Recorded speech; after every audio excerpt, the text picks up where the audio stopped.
From Hollywood, it's time now for Johnny Dollar. Where have you been for the past 20 minutes? In the shower. For 20 minutes? Okay, so I'm a shiny dollar. So you... Oh. Who's that?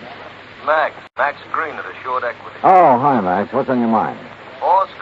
7 years ago... Our father's brought forth, but that doesn't answer my question. Johnny, you ever hear of the Meeks?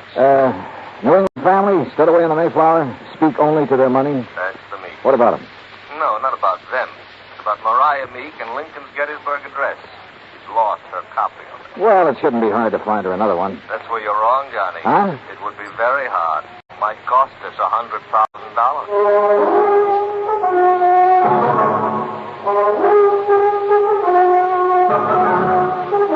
Bob Bailey in the exciting adventures of the man with the action-packed expense account. America's fabulous freelance insurance investigator. Yours truly, Johnny Dollar.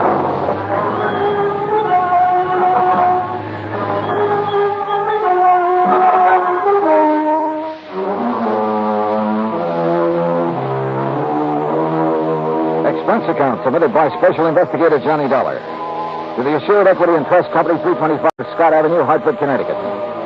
The following is an account of expenses incurred during my investigation of the Meek Memorial Matter. Expense account item 1, $1.90, cab from my apartment to Max Green's office. He was standing in a haze of cigar smoke, ashes on his vest, and a worried look on his face. Oh, good morning, Johnny. So you want a cigar? Oh, no. Then sit up, sir. Excuse me. Listen, Johnny, what do you know about that speech that Lincoln made at Gettysburgh? Well, I had to memorize it in school like every other kid. All right, you know how many words are in it? Maybe a couple of hundred. Why? Wait a minute, it's in this book. Yeah, page 143. Speech is printed here exactly as Mr. Lincoln released it to the newspapers after the Gettysburg address. You find it? Yeah, but now what do you... Okay, total number of words, 268. Oh. But the first two drafts of that speech, including the one he read that day, contained only 266 words. So he padded his part. That's right. 2 more words. Mm-hmm. How come? So, according to the historians, Lincoln ad-libbed the 2 additional words at the time he read it. Later on, when he made 3 new copies of the speech, he included those 2 words. You with me so far? Keep going, Max. All right. Right down at the end of it, just before of the people, by the people, where he said that this nation under God shall have a new birth of freedom, the words under God do not appear in the first 2 drafts he wrote. Yeah. Well, this is all very interesting, Max, but I still don't see what it is or what it has to do with me. Well, Mariah Meek's copy has disappeared. Oh? And, Johnny, that copy happens to contain just 266 words. You mean she owns one of the first 2 original drafts? Handwritten by Mr. Lincoln himself while he was on the train riding to Gettysburg. Wow. Yeah.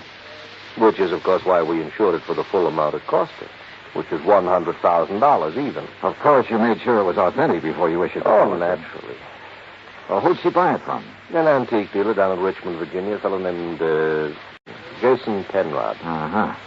Well, where's she been keeping it? Under glass in the Meek Memorial. What's that? Well, she collects Americana, so she had a museum built to keep it in, and she calls it the Meek Memorial. Follows.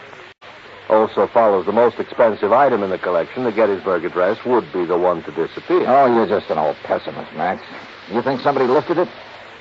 What do you think? It walked out by itself? Okay. So what are you going to do about it? Well, we're going to run newspaper ads. We're going to offer a $10,000 reward for information leading to its return. If anyone answers it, you let me know where you'll be, and I'll refer them to you. Good. When was it taken? The night before last. Is there any kind of market for something that rare? Hard to say, Johnny. A hot camera would be easier to peddle, sure. But a good many wealthy people, like Mrs. Meek, they make a hobby of collecting things, antiques, objects of art, etchings. But whoever took this or buys it from the thief couldn't just let everybody see it. It wouldn't matter to some people. They take it and put it in the vault and keep it there.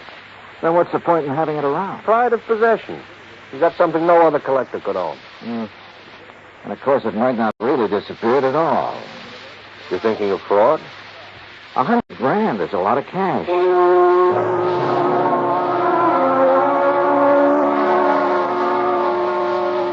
Expense account item 2, $1.90, cab fare back to my apartment. I wasn't particularly intrigued by this assignment.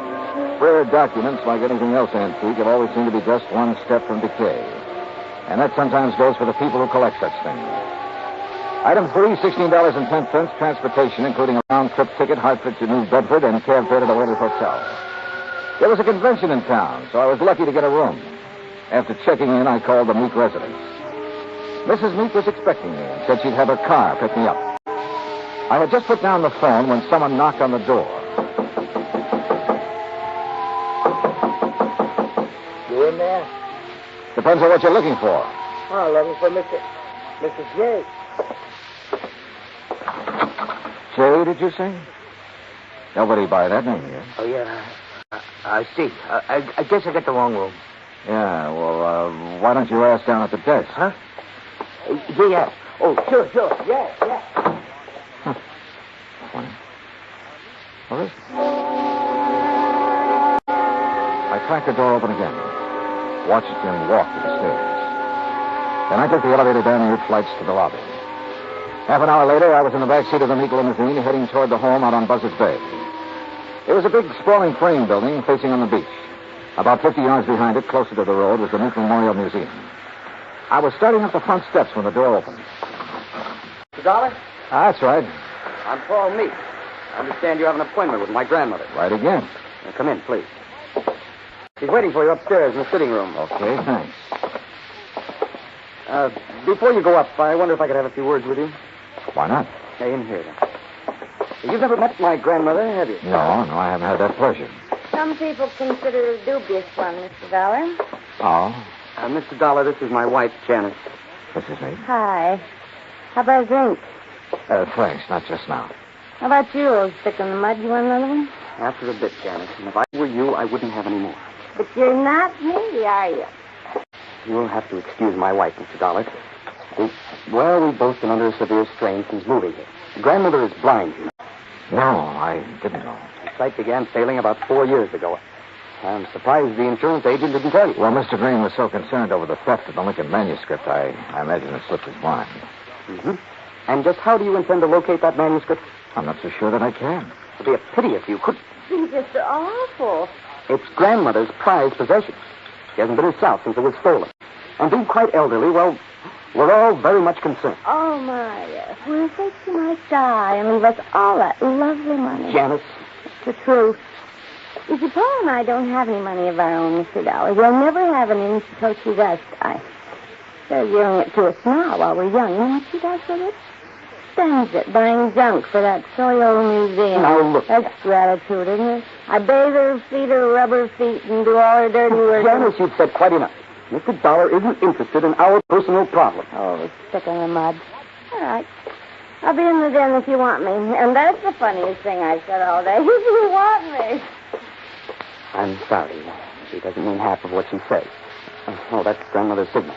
Then hadn't we better go up? Yes.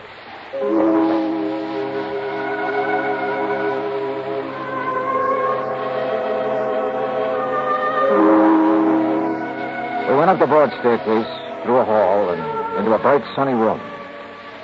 Wrapped in an old kimono and shawl, Martha Meek sat in an invalid chair, facing the ocean. Paul introduced us, then sat down quietly near the door. Paul? Paul, I know you're there. Now answer me. Yes, grandmother. You go on downstairs. I want to talk to Mr. Dollar in private. Whatever you say. And close that door. You mind my back, Mr. Dollar. I couldn't see you if I looked into your face. Now then, when are you going to arrest that crook and bring my Lincoln speech back to me? Well, I'm going to need a lot of help and information, Mrs. Meek. Mm-hmm.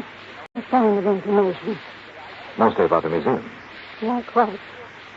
Well, do you know who was in there the night the manuscript disappeared? Certainly. The dirty robber was. Anyone else? No, old Pete's always here. Supposed to be guarding the place, but he didn't do a very good job the other night. Got himself slugged. Does he live on the grounds? Yes. I brought him over from Naples 10 years ago. He was my guide in Italy. Showed me around so nice I decided to bring him back. Tell me, is the memorial open to the public? It is going to be. I intended it to be one. between my eyes. No, Mr. Dollar, I keep it locked most of the time. Uh-huh. And who discovered the manuscript was missing? Pete did, I guess. At least when he recovered, he ran yelling bloody murder up here to the house. Everybody went down to see what had happened. Everybody but me. They left me all to myself. Were there any strangers here in the house that night, Mrs. Meek? Anyone beside the servants and your grandson and his wife? One person, but he's no stranger. Who's that? Jason Penrod from Richmond. He's an art dealer. We were discussing some business. May I, ask what kind of business? It has nothing to do with you or the people you work for. Sorry. Where can I find Mr. Penrod? He's staying here now. He isn't in his room, then he's most likely out in the memorial. Now, that's enough questions. Ruth, give me a cigarette. Ma'am? What's the matter, you deaf? Give me a cigarette for Paul or that snoopy wife of his comes prowling around.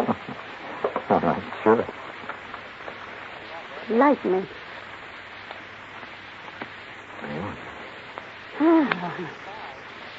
Well, you want any more information, Pete's the one you talk to. All right, thanks.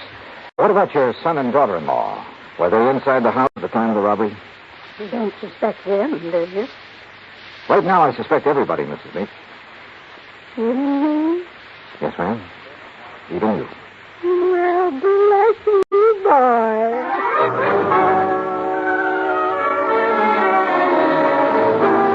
I found Pete Vesuvio turning the shrubbery just outside the memorial building. He seemed quite willing to talk to me. How you say what happened to me, mister? I'm hit out? Knocked out, Pete.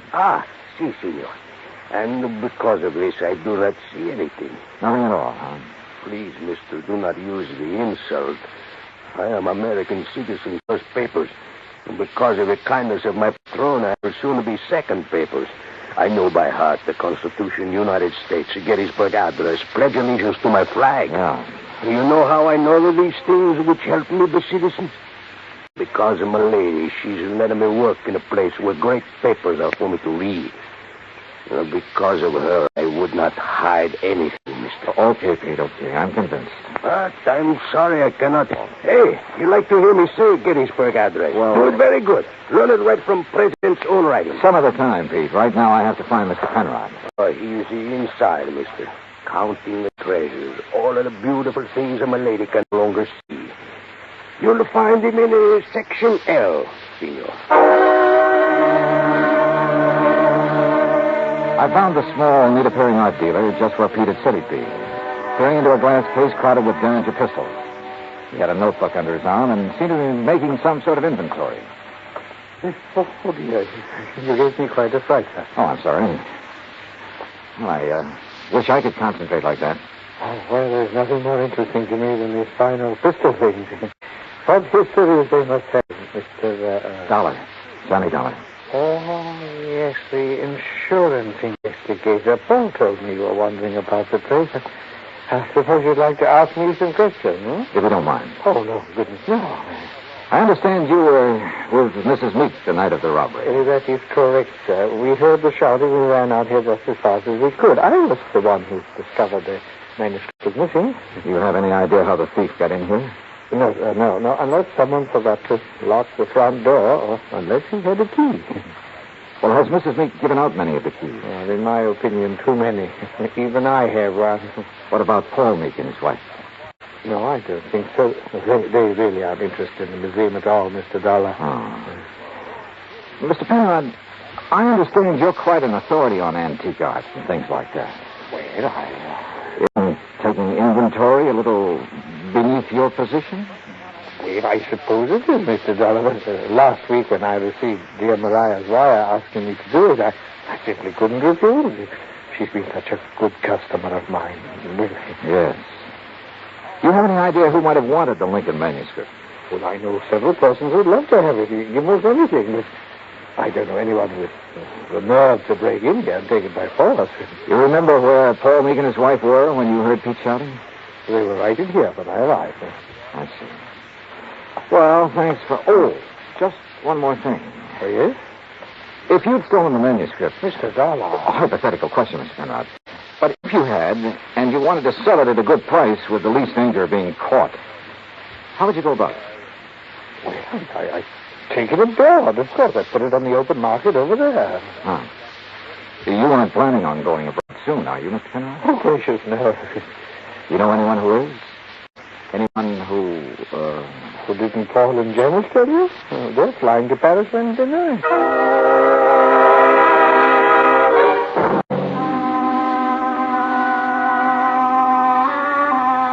I left the memorial and walked back to the house. The Meeks were in the study, engaged in their favorite pastime. When I told them what the art dealer had said, Paul set down his glass long enough to confirm the fact that they did have reservations and insisted that he had a logical explanation for not having told me of those plans earlier. Very logical explanation, Mr. Dollar. Let me handle this, Janice, please. Sure. Drink, Johnny? Now, first I want to hear that explanation, if you don't mind, Paul. Of course I don't mind. Janice and me were fed up. Why didn't you tell me about the plane reservations? Well, why should I have? I'm not even sure I'm going to use them. Oh? Grandmother's upset enough over losing that manuscript. Something else might...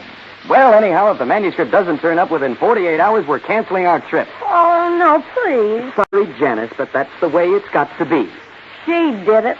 What do you mean? It's an act, don't you see?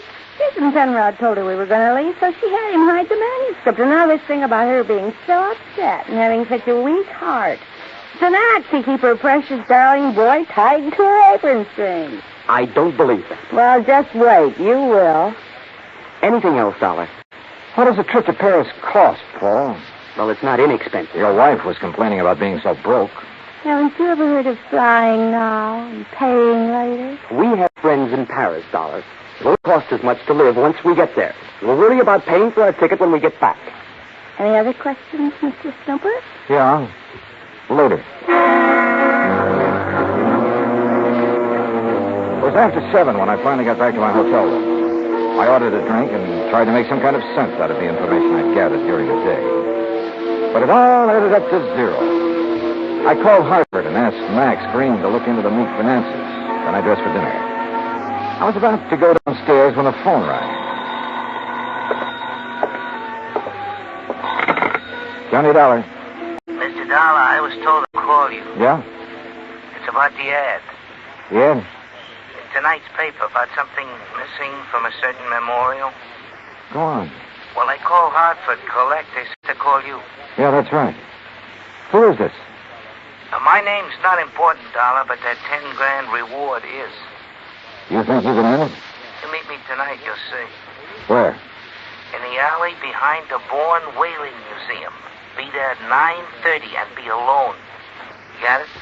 Yeah, I got it. Expense account item 4, 85 cents cab fare from my hotel to the Bourne Whaling Museum. I don't like wandering around dark alleys at night, alone in a strange town. It isn't the best way to stay alive. But at 9:29, I passed the old whaling museum and started down the alley. It was dark, no moon, and it was very quiet. I was about 20 yards in from the street when I saw him, curled up in a ball like he had a stomachache. Only he didn't. Because somebody had made him very dead. I struck a match and turned him over. I'd only seen him once before, but I didn't have any trouble remembering where it had been. Right after I'd checked in, he knocked on my hotel room door. By mistake. At least that's what he'd said. After giving a statement to the local police who identified him, I went back to my hotel. Evening, Mr. Dollar. Yeah, say, look, I know it's probably against all your rules, but who had my room just before I checked in? Oh, I couldn't disclose that information, sir. Sorry. Oh, well, so am I. It'd mean a lot to me to know. Maybe even $5 worth. Well, Well, sir, if it's that important. Thank you. Now, let's see.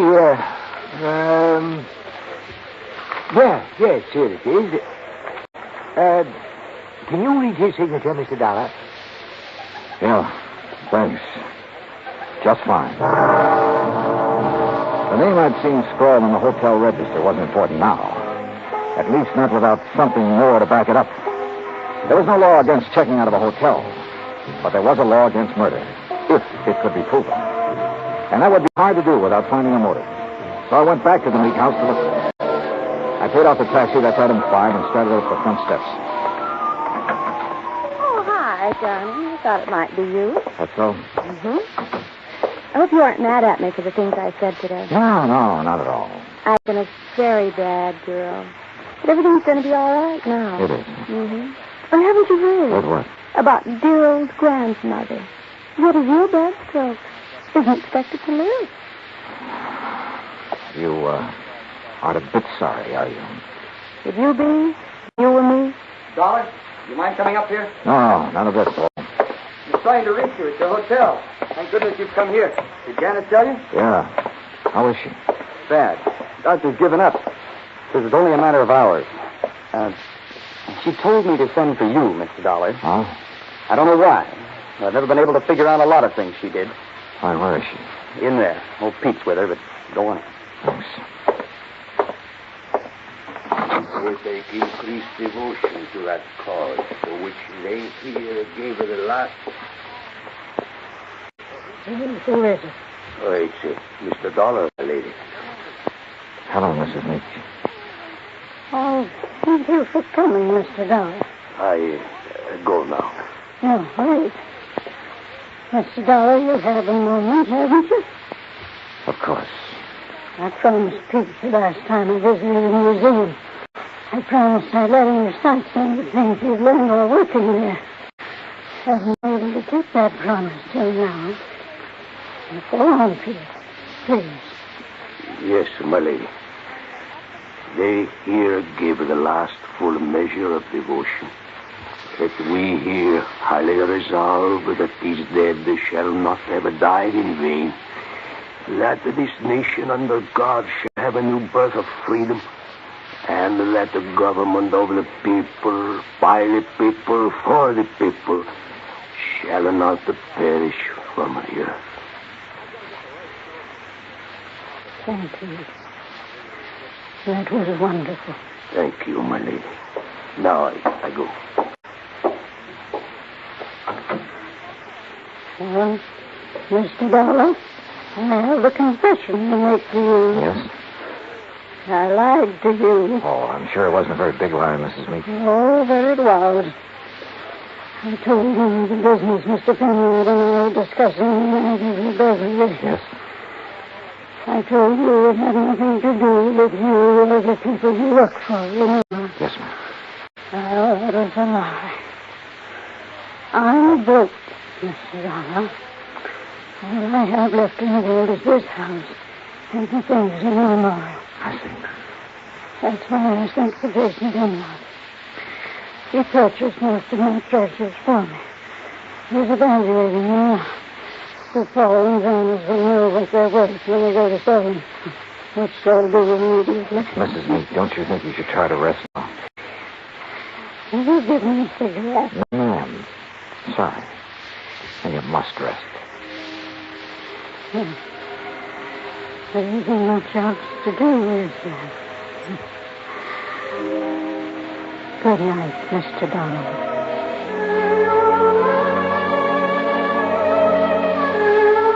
Outside in the hall, Paul and Janice Meek were talking quietly to Jason Penrod. Off in the corner, standing with his back to the others, was Pete Vesuvio. Mr. Dollar, She's resting quietly. Oh, dear God. Why did you lie to me, Pete? What? I never lied to nobody. Who say I did? I say you did. You're crazy, mister. What lie I tell you? You said you learned the Gettysburgh Address right from Mr. Lincoln's own writing in the museum. That's a no lie. What's the matter? You don't believe that, mister? I believe you, Pete. But I just had to be sure. Come on, let's join each other, shall we? Well, good evening, Mr. Dollar. Mr. Penrod? Tell you any of the family secrets, Johnny? Not too many. You learn anything in there you didn't know before? Yeah? I know which one of you stole the Lincoln manuscript. One of us? Why, you're crazy, Dollar. We were all in the house at the time it happened. That's right. But one of you hired a little man named Leo Jones to do your dirty work. Jones called me earlier this evening. He was going to tell me which one of you it was. Evidently, he didn't like the deal he was getting. What was he doing, Penrod? Trying to blackmail you? What are you talking about? I don't know any Leo Jones. Then why did he come around to my hotel room this morning? The same room you just checked out of. Well, that doesn't mean a thing. I imagine several persons have been to that room today. Sure, but they're still alive. Now, let's get to the phony Lincoln manuscript. Phony manuscript? It wasn't phony, Mr. Dollar. Wasn't? Well, you correct me if I'm wrong, Penrod. After Mrs. Meek purchased one of the first 2 drafts of Mr. Lincoln's Gettysburg Address, she started losing her sight. When she closed the museum to the public, you saw a chance to make yourself another $100,000 sale. So you switched copies of the manuscript, replacing that draft with one containing the words, under God, which isn't worth anything close to $100,000. What do you mean, Dollar? All right, let me quote. That this nation, under God, shall have a new birth of freedom, and so on. What? The phrase, under God, was not in the manuscript he sold your grandmother, but it was in the copy old Pete has been studying in the museum. Right, Mr. Penrod? All of you stay right where you are. You get what Jones got. Mr. Dollar. He won't go far, Pete. But I am the guard. The lady will want me to stop him. Pete, come back here. Keep away from me.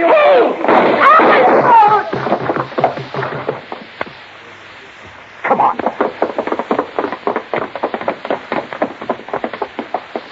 Oh, You tell the lady. I am a better guard now. Much better. Si, senor. Yes, Pete. I did good. You did fine.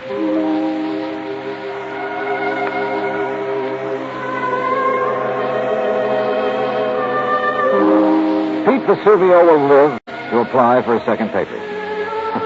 And in time, probably open a spaghetti joint in New Bedford. Penrod will be tried for murder. As yet, he hasn't disclosed the name of the person who purchased the stolen manuscript. But in time, I'm sure he will. As for the Meeks, well, Mariah passed on later that night. But as she said, there was nothing left for her but to rest. Expense account total, including hotel and numerous incidentals, $98.30. Yours truly, Johnny Dollar.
Johnny Dollar has come to you through the worldwide facilities of the United States Armed Forces Radio and Television Service.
From Hollywood, it's time now for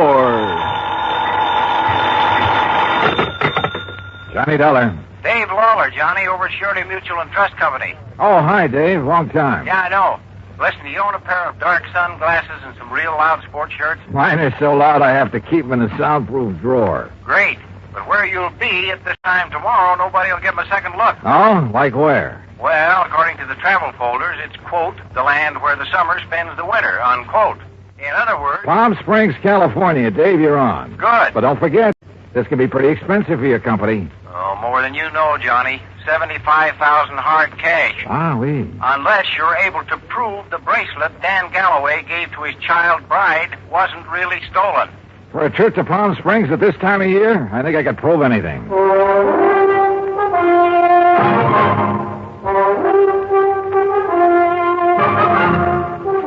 Bob Bailey in the exciting adventures of the man with the action-packed expense account.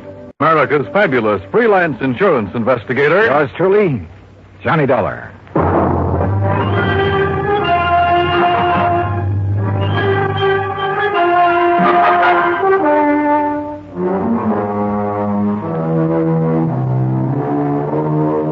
Expense account submitted by Special Investigator Johnny Dollar to the Home Office, Surety Mutual and Trust Company, Franklin Building, Hartford, Connecticut. Following is an account of expenses incurred during my investigation of the suntan oil matter.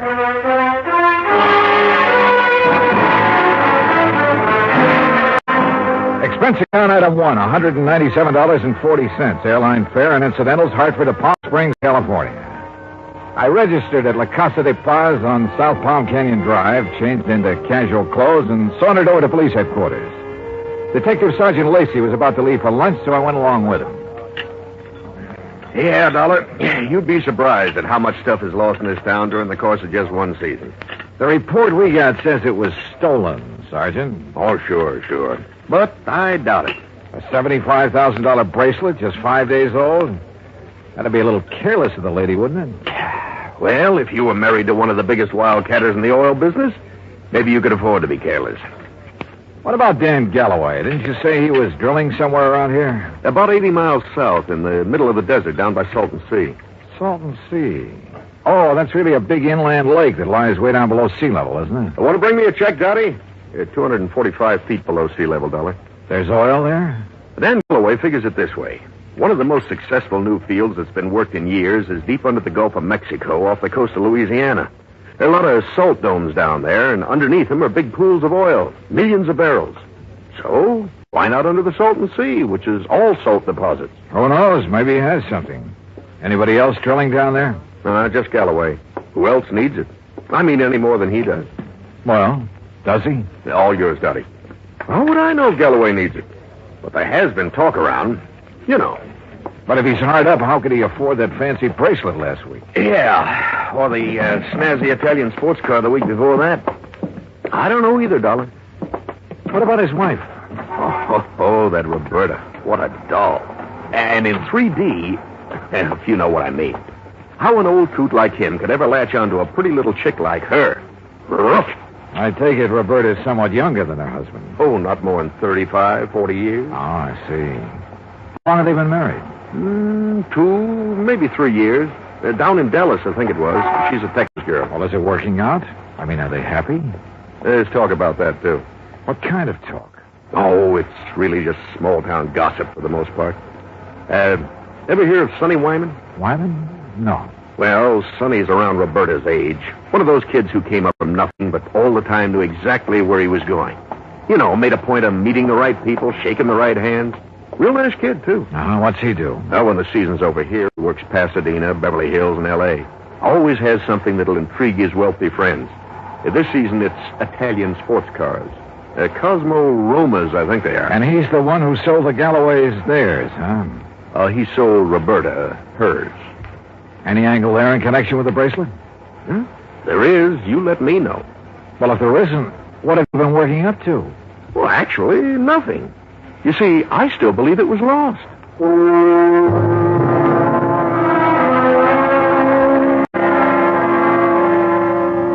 Expense account item 2, $35 for rental of a drive-your-own car. I found the Galloway place about 2 miles out north and east of town. As I parked in the broad U-shaped driveway, I noticed a low, shiny, suntan-colored sports car standing in the shade of a date palm back by the garage. I started over to take a look at it. But the front door of the house opened, a Filipino boy appeared, took my name, and showed me into the living room. Through the solid wall of picture windows, I could see that the whole place was built around a kidney-shaped swimming pool. Mighty inviting. And so was Roberta, Mrs. Galloway, when she stepped into the room a minute or two later. Hi there, Mr. Dollar. My, it's nice. Sergeant Lacey was right. Roberta was a living doll. 22 or 3, trim, petite, and with a figure that... Well, let's not go into that. She said it would be more comfortable out on the lanai beside the pool. I just wish there was something I could tell you about that bracelet that would help you find it, Mr. Dollar, but... Well, just must have been stolen. Well, it makes no difference insofar as your claim is concerned, Mrs. Galloway. The company will still have to pay up, you know, unless, of course, it's found. Oh, I know that. How do you go about your investigation? I mean, do you offer a reward or something? Usually, yes. Of course, it depends on... How much have they offered for my bracelet? Well, frankly, I haven't checked on that yet. But now, Mrs. How Galloway... How much would you guess, Johnny? Well, in this size, probably somewhere between 10 and 30%. What's the matter, Johnny? Your ear's out a mile. Nothing. I just thought I heard... Now, that's funny. I didn't hear a thing. But I had.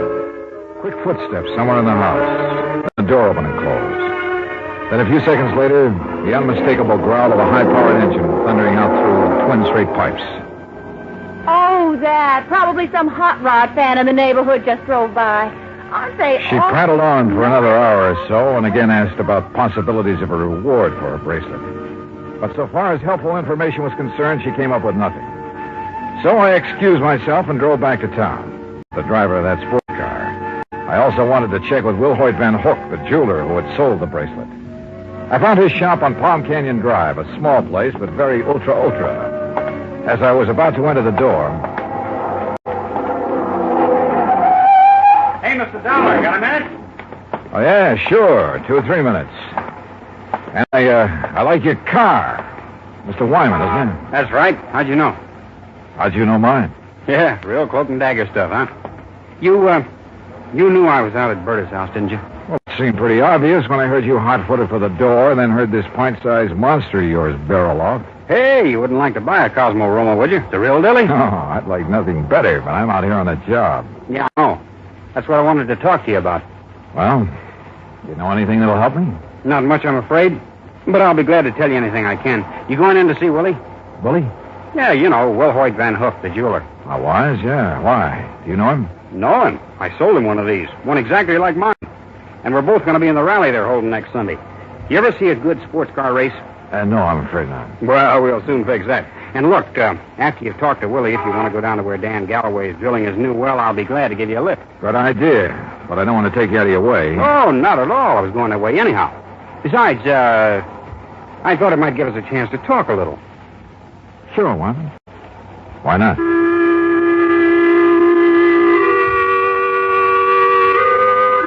With a name like Wilhoit Van Hook, I expected... Well, I don't know what I expected. As it turned out, he was a smartly dressed chap of about 40, tall and slim, blonde hair and quick blue eyes, an alert mind. I told him why I was in Palm Springs, showed him my credentials, and he immediately offered full cooperation. Now, here we are, Mr. Dollar. Here's a copy of the appraisal. A duplicate of the statement I sent Dan Galloway. And here, yes, here's a sketch of the bracelet. Ah, very good. Diamonds here, emeralds, and the mounting is yellow gold. Hand-worked, all of it. Mm-hmm. One thing I can't help wondering about, Mr. Van Hook. Yes? Isn't a $75,000 bracelet a bit unusual for a shop in a resort town? As a matter of fact, it is. As you can see, I specialize in rare and exclusive sort of things. But very little over, say, $10,000 or $12,000. Then the Galloway bracelet was an exception. Yes. After Dan told me what he had in mind to give to his wife, I had some sent over from Pasadena and Los Angeles by wholesalers with whom I do business. You know, had them shipped down on consignment. He liked one, and that was that. I see. Mr. Dollar, I wouldn't want this to go any farther, of course. But after all, jewelers and insurance companies are... Well, our businesses are pretty well tied together, at least on occasion. Yes, unfortunately. But what are you getting at? I'll tell you.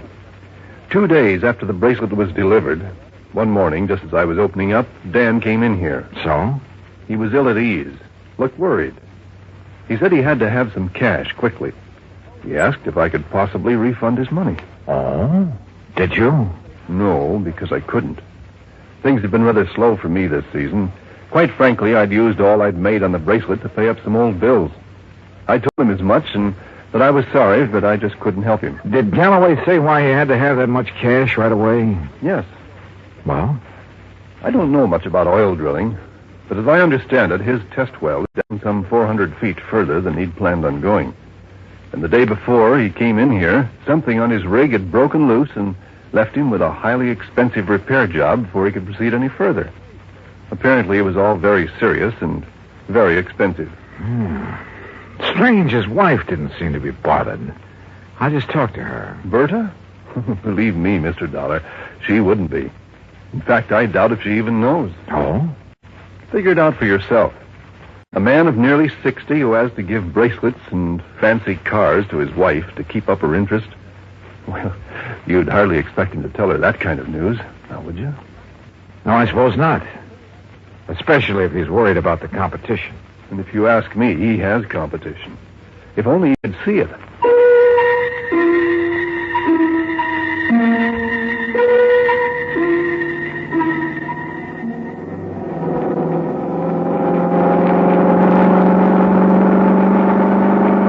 That suntan and chrome Cosmorama was all Sonny Wyman claimed it was. It purred like a kitten, performed beautifully.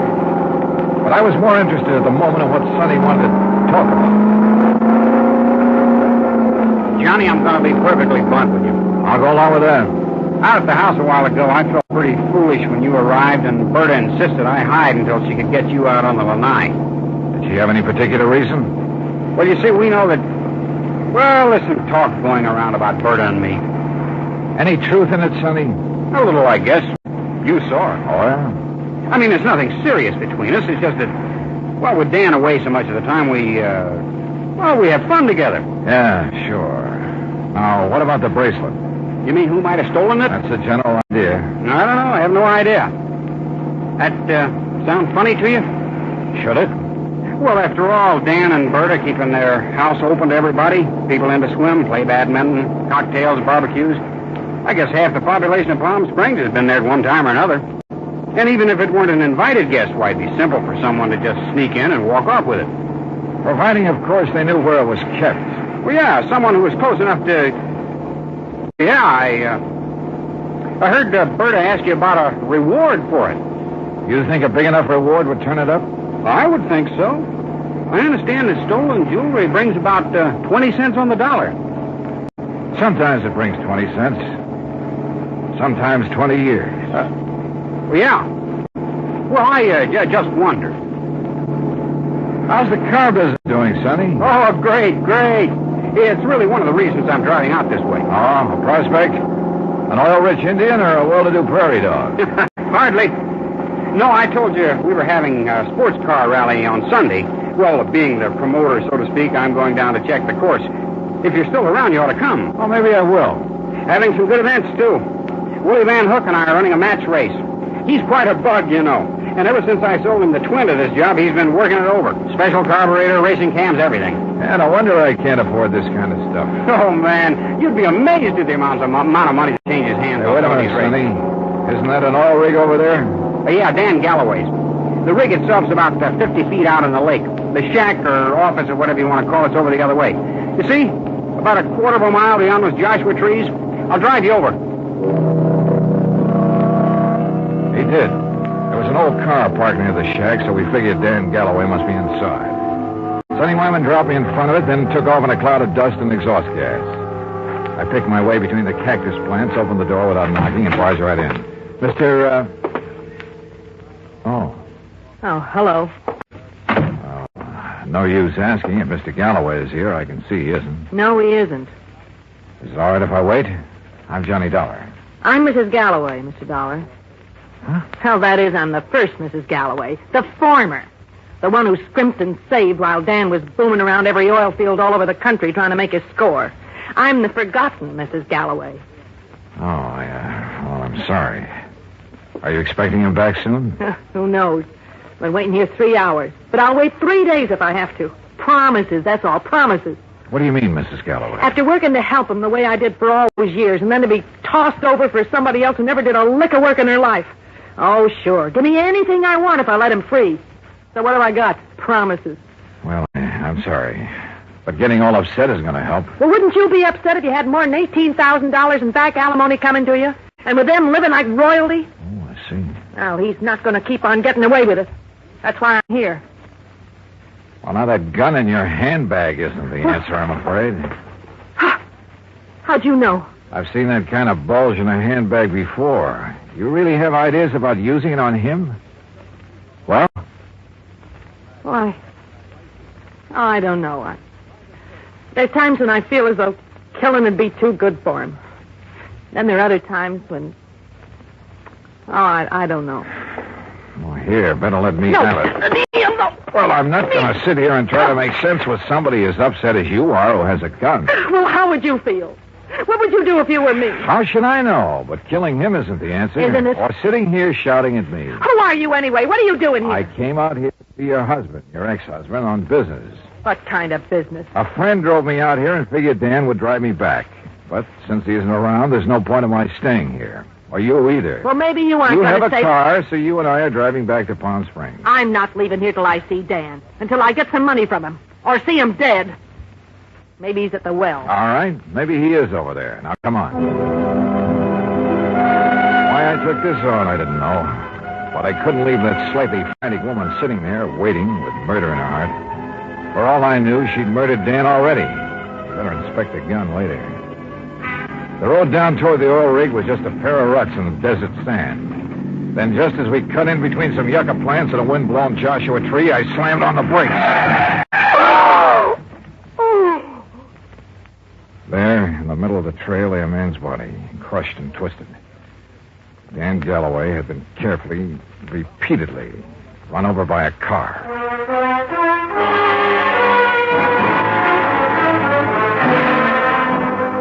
Expense account item 3, $1.19 for a quick phone call to Sergeant Lacey in Palm Springs and smelling salts and a bromide for Florida, the ex-Mrs. Galloway. Then I dropped her off at the Galloway house. She and Roberta ended up consoling each other while I huddled with Lacey in his office at headquarters. Some of the boys are still out there, Dollar, checking tire prints, taking pictures, and so on. No clue as to who ran Galloway down? Not yet. Looked to me as though Galloway stepped out of his own car to see whoever had pulled up in the other and was run down for his trouble. The car that did it ran around in a circle over and over him. Any suspects, Sergeant? You found his ex-wife, Flora, waiting for him in the field office, you said. That's right. And she was pretty nervous, on edge, you said. So? Also, she was carrying a gun. Oh, now, wait a minute. Any reason why she couldn't have run him down earlier, then gone back and just waited for somebody like you to come along? Somebody with whom she could then discover the body? Only one hitch. You told me yourself, Dollar, that she was pretty insistent about your going over there to look for Galloway. Yeah, I know. But, Sergeant, you're off on the wrong foot. Why? Because of the tracks left by the killer's car. They didn't match the tires on Flora's car. You checked? I checked. And if I were you, I'd have your boys find out whose car did make those tracks. I'm way ahead of you. Well, if you know, then what do you... Wait a second. Yeah? Levine, Sergeant. I got news for you. Hey, listen to this, Dollar. About those tire tracks at the scene of the killing. Well, right on cue. They're the same make and size as the tires on Sonny Wyman's Cosmo Roma. You sure? Well, I told you at the scene I thought it was a sports car by the small size of the circle the tracks made. Yeah? And knowing the feeling between Wyman and Galloway, I went right over to his place. Nice, clean tracks all over. And they match. You holding Wyman? Oh, well, I don't know where he is, Sergeant. He wasn't at his place, and there was no answer to the phone at his showroom. Well, then get after him. Put out a flash on him. With that car, he shouldn't be too hard to find. Let me know when he's picked up. Yes, sir. What do you think, Sergeant? You know something, Dollar? I have a notion that when we find Sonny Wyman, we'll also find out what happened to that bracelet. Yeah, could be. One thing was certain. Dan Galloway could no longer be suspect in the case. But Roberta? Why not? Maybe she did know that Dan had run out of money. Maybe that's why she was so interested in the amount of reward for the bracelet. Now, what about Sonny Wyman? Well, it looked bad. A smart young opportunist out with a fast buck. And, of course, close to Galloway's wife. Anything he could do to hurt Galloway would help him. And now these tire tracks, the one solid clue to Galloway's killer. Sergeant Lacey and I drove out to the Galloway house. No, Johnny. I haven't seen Sonny since he left here this afternoon. That's when you were here. He didn't call up? Why should he call up? Why shouldn't he call, Roberta, if he'd heard that Dan was killed? Now, you listen here, Mr. Dollar. If you're trying to trick me into saying something about Sonny having anything to do with Dan's death, you're wasting your time. And what's more... Pardon me. Hello? Oh, yes. Just a minute. For you, Sergeant Lacey. Oh, thanks. Hello? Yes? Yes, when? Yeah, I see. Okay, Levine, thanks. Has he found Sonny Wyman? He sure has. And if you want to see him, you'll have to go to the coroner's office. What? No. Yeah, that souped-up car of his, a couple of miles out of town. Ran off a curve and over a 100-foot bank. Within minutes, Lacey and I were at the scene of the accident, looking things over with the help of flashlights. Yeah, he must have been really burning up the road to spin and roll this far off the highway. But surely he must have been familiar with that curve. Oh, sure. He knew these roads around here as well as anybody in the county. Tires still in one piece, too. And these sport cars usually corner pretty well. Well, this one didn't. Hey, Lacey, look here. Yeah? This left rear fender. Looks to me like this car was sideswiped. Hey, you're right. Rolling over never make a long crease like that. Uh-huh. No, wait. If another car sideswiped him, there'd be paint on this fender. Paint from the other car. Sergeant, you're absolutely right. And since there's none here... Sergeant, you're absolutely wrong. How far to the nearest filling station? What? I want to make a couple of calls to some wholesale jewelers in Pasadena and Los Angeles. Right now, in the middle of the night? Right now. Wholesale jewelers? Expense account item 4, $11.90, phone calls to Pasadena and L.A. The third call yielded Mr. Alfred Mencken of Mencken Imports Incorporated, who was pretty cheerful about having been gotten out of bed. It's quite all right, Mr. Dollar. Now that I'm up, I'm wide awake almost. Well, I hate to throw something like this at you in the middle of the night, Mr. Mencken, but tell me, please, did you ship a diamond and emerald bracelet to Will Hoyt Van Hook in Palm Springs within the past few weeks? Why, yes, Mr. Dollar. Oh? As a matter of fact, I sent him 3. That was 2 weeks ago, and he returned them all. Returned them? When? Well, 2 of them the day after he got them. But the third one he kept for a while. I got it back just last Thursday. Now, I don't know if that means anything to you. You bet it does. Thanks very much. Lacey and I piled into one squad car, 4 patrolmen in another. It was several miles out to the little ranch where Van Hook lived, and Lacey and I chewed it over as we drove along. It don't go out on me. Whatever made you think of Willie Van Hook is the one who drove Sonny Wyman off the road? Well, apparently there was no paint on that fender from the car that sideswiped him. Actually, there was. Holy... Of course. Van Hook's car is exactly the same color as Sonny's. Another thing. The car that ran down Galloway, like the one Sonny drove, even down to the tires, but not necessarily the same car. Plus the fact I couldn't help wondering about Van Hook all along. Yeah, but why? In a job like mine, you have to wonder about everybody connected with a case. Anything particular about Van Hook? Well, he told me that he'd used the money he got from Galloway to pay off some overdue bills. And yet, a few weeks ago, he was able to buy an $8,000 sports car. It ties up, Dollar. It all ties up. But how did Sonny Wyman figure in it? Oh, Sonny was a fellow who lived by his wits. He may have reached the same conclusion about Van Hook that I did. May have had an idea for latching onto the reward money. He mentioned the matter of reward to me a couple of times. Or he may have had ideas for blackmailing Van Hook. Another thing. Van Hook saw me drive away from his shop in Sonny's car. That meant he had to act fast, get rid of Galloway, who'd given him back the bracelet, and, of course, take Sonny out of the picture, too. Yeah, it all seems to add up very nicely. And when we face Van Hook, but there's his place now. Here's his driveway. Well, either he's skipped out or he's asleep. No lights on in the place. Well, if you ask me, he's far... No, wait. Yeah? The third window on the right. The blind was pulled away for a second or two. Well, then let's get out of this car. We're sitting ducks in here. Well, how about it, Sergeant? What do we do? You boys split up. Cover the back and sides of the house. He's in there? Yeah. Okay, boys. Come on. Johnny, maybe you better keep out of this. Are you kidding? Hey, listen. The car door, I'm sure of it. Yeah, I know. Holy... What's he up to? Gonna lock himself in and take the monoxide route? Come on. Are there back doors in that garage? Not that I know of. Here, wait a minute. Van Hook! This is the police. We've got men all around this place. Turn off that engine and come out of there with your hands over your head. Don't be a fool, Van Hook. You haven't got a chance. Come out of that garage. Hey, did you see that? He drove right through the door of his garage. Come on, Lacey, the car. Get after him, you guys. Get moving. Yeah, come on, boys.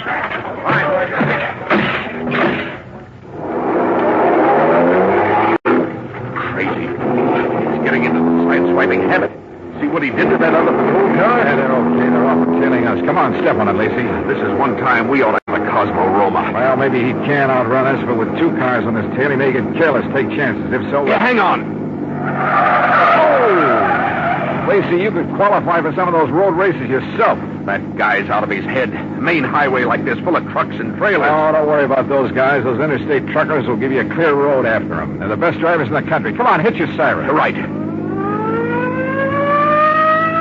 you see, I told you those guys would give you the road. Holy... Look! The trailer in front of him. And the oncoming truck. Van Hook's trying to squeeze through. Pull up. Pull up, or we'll...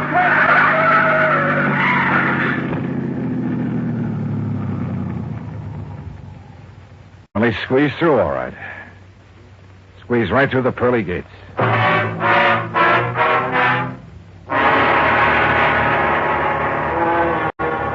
Expense account item 5, $38.75, room, 2 meals, and valet service at the Casa de Paz.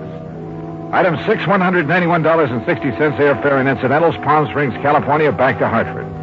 Expense account total, $474.84. Remarks?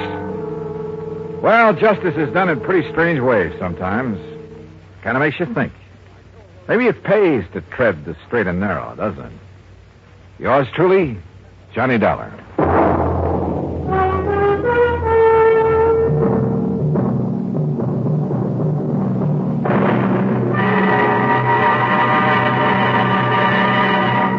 Now, here's our star to tell you about next week's story. Next week, international intrigue. A beautiful girl and a very clever chemist. Join us, won't you? Yours truly, Johnny Dollar.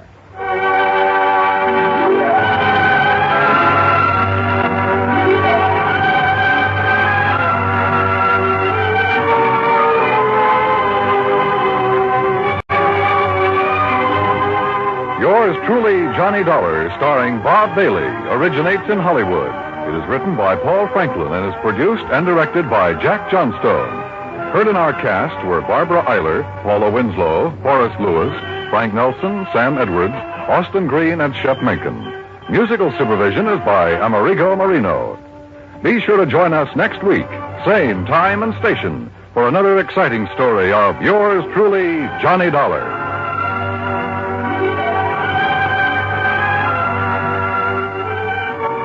This is Dan Cubberly speaking.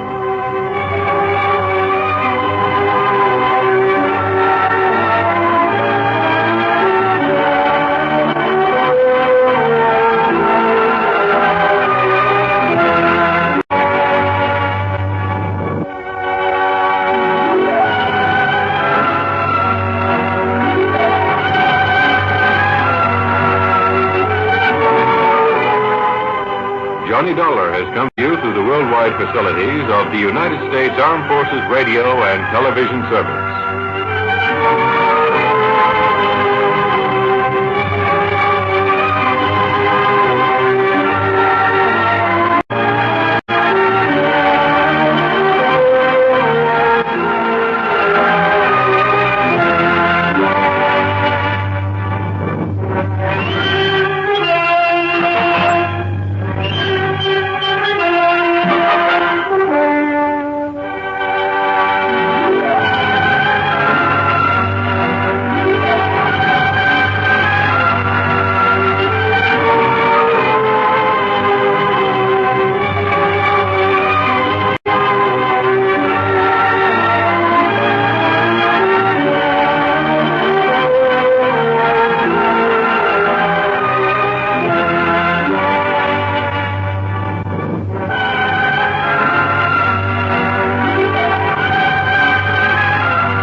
From Hollywood, it's time now for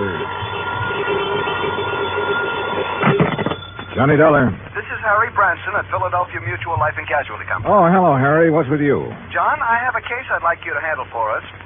It's somewhat unusual. Have you ever handed me one that wasn't completely screwy? I said unusual. And I said screwy. So now that we understand each other, what's it all about? Well, absolutely nothing yet. But I'm very apprehensive about one of our clients. Oh, Harry, you're the biggest worrywart I ever knew. What was that? I said, who is this client? Oh, Dr. Walter Merrill. Merrill? The scientist? That's right. Nobel Prize winner? The man who worked out the molecular orbital contraction something or other? Yes, that's the one. As I say, John, I'm worried. Well, who wouldn't be about him? I'll be right down to see you.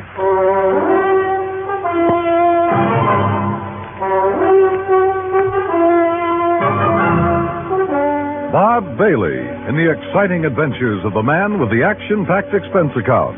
America's fabulous freelance insurance investigator. Yours truly, Johnny Dollar.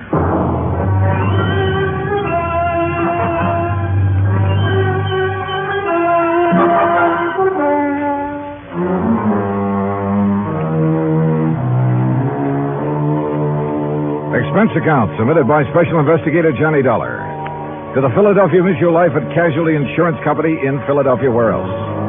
Following is an account of expenses incurred during my investigation of the clever chemist matter.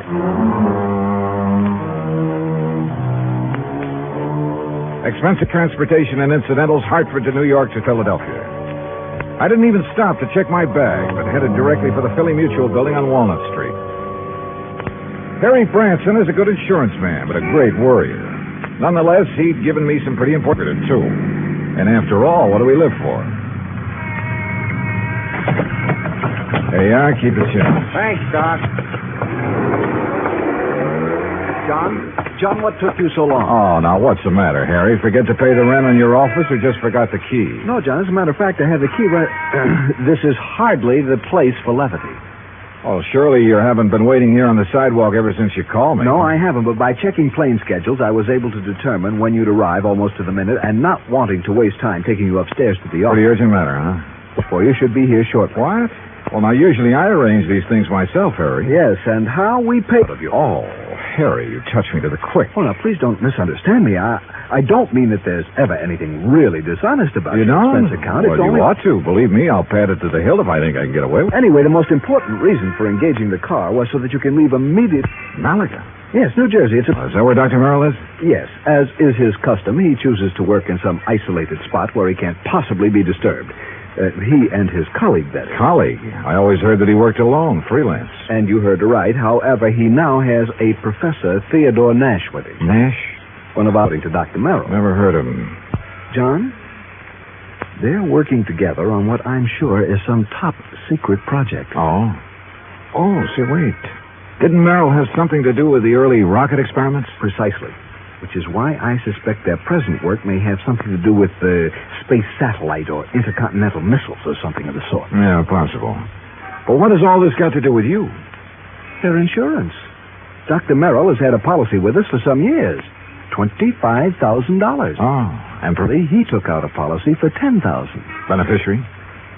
Nash made Dr. Merrill his beneficiary. Oh, well, that sort of thing is often done between men working together, Harry. You know that. Yes, so that if anything happens to one, the other will be financially able to carry on what they've started. Sure, right. Which is no doubt why Dr. Merrill changed the beneficiary of his policy to Theodore Nash. So, what's the worry? No sooner was the change made than I received a letter of protest from Dr. Merrill's daughter. Who's she? Mrs. Howard Harding. She and her husband live in West Philadelphia. He's a welder for an aviation company, I think. Well, what did she base her protest on, Harry? She claims her father must have been coerced into changing the policy. Oh, now, wait a minute. That sounds like the hungry relative who complains about being cut out of the will. It might. If Mrs. Harding weren't a perfectly well-balanced, intelligent, and I'm sure quite unselfish person, a completely... Is she good-looking? Well, yes. And real sweet to you? Yes, she is. Well, now, John, I don't know what you're trying to imply. They do it every time. John. Particularly when there's a bit of money involved. Good-looking insurance broker like you? And you're a bachelor, too, aren't you, Harry? John, you're pulling my leg. Oh, Harry. But then I guess we're all suckers for someone like that. That has nothing to do with it. I've had these hunches before, John, and they've always been right. Even you will have to admit that. Yeah, I'll confess that in the cases I've handled for you so far. Why don't you call up Dr. Merrill? I think the quaint old fellow would die rather than have a phone near enough to disturb him in his work. Oh, there's your rental car waiting at the curb. So off you go, John, and see what you can find out. Okay, Harry. It all sounds like a lot of nothing you're worried about, but as long as you're willing to pay for it. And I always did like South Jersey this time of year. I drove across the Delaware River Bridge into Jersey and headed for Route 45 to Westville, Woodbury, and finally Pittman, where I picked up Route 47. What Harry had said was true. These hunches of his had a remarkable way of panning out. And yet, who was I to complain? After a pleasant hour's drive through cranberry bog and farm country, through miles of orchards and the intoxicating odor of the peach blossoms, I pulled into the quiet little town of Malaga. Population, I'd say around 500. First stop, the post office. Dr. Merrill? Yeah, sure. You go back the way you came, about a mile, till you see the name Wampus Bung. Wampus what? Wampus means cat. Bung, bungalow. Wampus Bung. Yeah. Yeah, the doctor and the professor got the fourth cottage beyond it.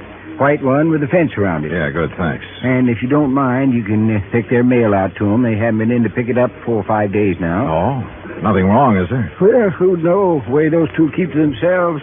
Well, you'd think whatever they're working on was the atomic bomb. Yeah, well... Just to be sure, you let them know that you're at the gate now before you try to go through the fence.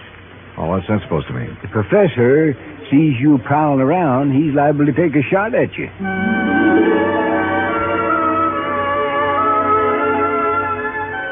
As I drove back and toward the edge of Little Malaga Lake, the idea of getting shot at by anyone living in this peaceful, quiet place seemed ridiculous.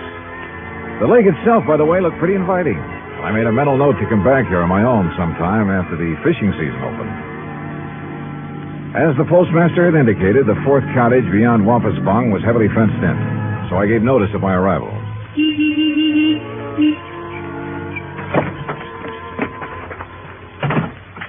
I'd barely left the car when the door of the little cottage opened. Yes? Who is it? Dr. Merrill? Oh, yes. My name is Dollar, sir. Johnny Dollar, insurance investigator. Harry Branson? Yes, sir, that's right. Harry Branson sent me down here to see you. Oh, come in. I'm most glad to see you. Please, come into the house. All right, thank you. Is Professor Nash here? In the laboratory. But please, as come we spoke, into the sliding door in the garage at the side of the house opened. A rather swarthy man stepped out, quickly closed the door, and threw a heavy bolt on it. Then looked over toward us suspiciously. Yes, because it's better that you and I talk in private, alone. Doctor, who is that? Oh, yes, Professor. If we have a visitor, why do you not bring him here where we can both speak to him? Oh, yes, of course. This is Mr. Johnny Dollar, Professor Theodore Nash. Mr. Dollar? How do, Professor? I'm from your insurance company. Just making a little routine checkup. Oh, fine. I'm very glad to see you. As a matter of fact, I wish to talk with you. How do you do? Now, come into the laboratory. Professor, do you think it wise? Oh, of course, Doctor. Since he is not a man of science, I'm sure there is no harm in his seeing it. And you have an experiment going, remember? But I wish to Mr. speak Dollar, to him alone. within these four walls, the genius of Dr. Merrill and my own poor efforts are creating things that will startle the world. Outside, the small building looked like an ordinary two-car garage, someone in need of paint and repair. But inside, it was immaculate and loaded with scientific equipment of all shapes and sorts and sizes. There were racks of test tubes, bottles of chemicals, beakers, a centrifuge, machines and apparatus I'd never seen before, that I imagine much of the world never dreamed of. And all of it as neat as a pin, not so much as a stirring rod out of place. Look, Doctor. The polymerization step is almost complete. Yeah? Now, you must continue the molecular balance check immediately. Oh, yes. And you must both leave me. This must not be seen by by any... Yeah, we understand, Doctor. We understand. I hope you will pardon me, Mr. Dollar. Yes, of course, Doctor. Oh, come, Mr. Dollar. Yes, I will lock the door. Yes. He does require privacy, doesn't he? Yes. Oh, hey, you're not going to bolt that door, are you? Oh, of course not. Force of habit, I guess. Oh, it is he who keeps things locked so tightly when he's working, unnecessarily so. But then genius is permitted his idiosyncrasies, huh? Harry Branson seems to think you two may be working on something to do with guided missiles. Very perceptive man. But that is something we must not speak about. Now, why have you come here, Mr. Dollar? Well, like I said, just a routine checkup. We usually do this when a sizable policy has changed. Oh, there is something unusual about two men working together on important things, ensuring in each other's favor? Well, no. But when his daughter perhaps objects... You know Dr. Merrill's daughter? Oh, I know about her, and about her unfortunate marriage to that day laborer. Nothing wrong with day labor, Professor? Yeah, but one who waits for a great man like the doctor to die so that he can get his hands on the insurance money. You think that's why his daughter objected to the change? Of course. But his money will be used to further his work by me. And, of course, for the good of humanity. I see. Well, how soon do you think the doctor will be through with his experiment? An hour, perhaps two. And then he will call me in to assist him with the next, the crucial step. But now, about look, this why don't I insurance- run in town, arrange for a place to stay, grab a bite to eat, and then come back here, huh? If you like. I'm sorry we have no room in the cottage. No, to don't give it put a you second up. thought. I'll see you later. Something of Harry Branson's hunch had passed on to me. A strange feeling about the whole setup. There was something wrong about both Merrill and Nash, particularly the latter. Something I couldn't quite put my finger on. Was Dr. Merrill afraid of Nash? I don't know. Item 2, $1 even for a quick bite in a little cafe along the highway after I'd made arrangements for a room for the night in a private home. It was not much over an hour later when I drove back to the little cottage by the lake.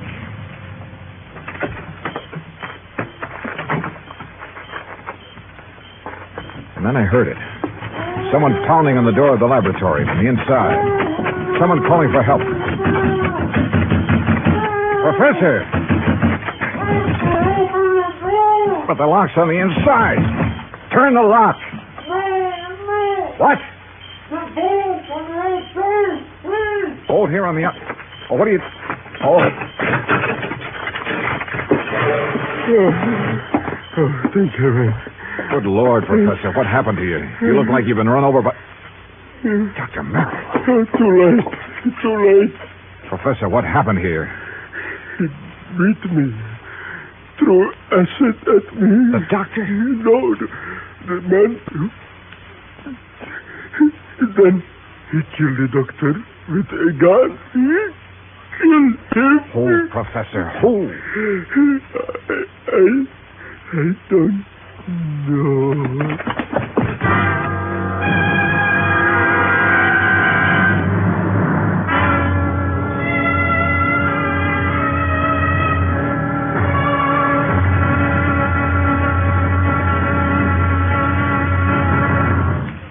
Act 2 of yours truly, Johnny Dollar, in just a moment. Democracy. To the many who have lived under tyranny, democracy comes as a guiding light, shining on a brighter future. That is because democracy stands for the establishment of government conceived from deep thought and free choice, rather than being based on accident and force. It is also normal that the free choice of a democratic government happens because people who choose their own government are directed by true interests in the welfare of mankind. Democracy has been proven to be mankind's greatest legacy of freedom. Now, Act 2 of yours truly, Johnny Dollar and the Clever Chemist Matter.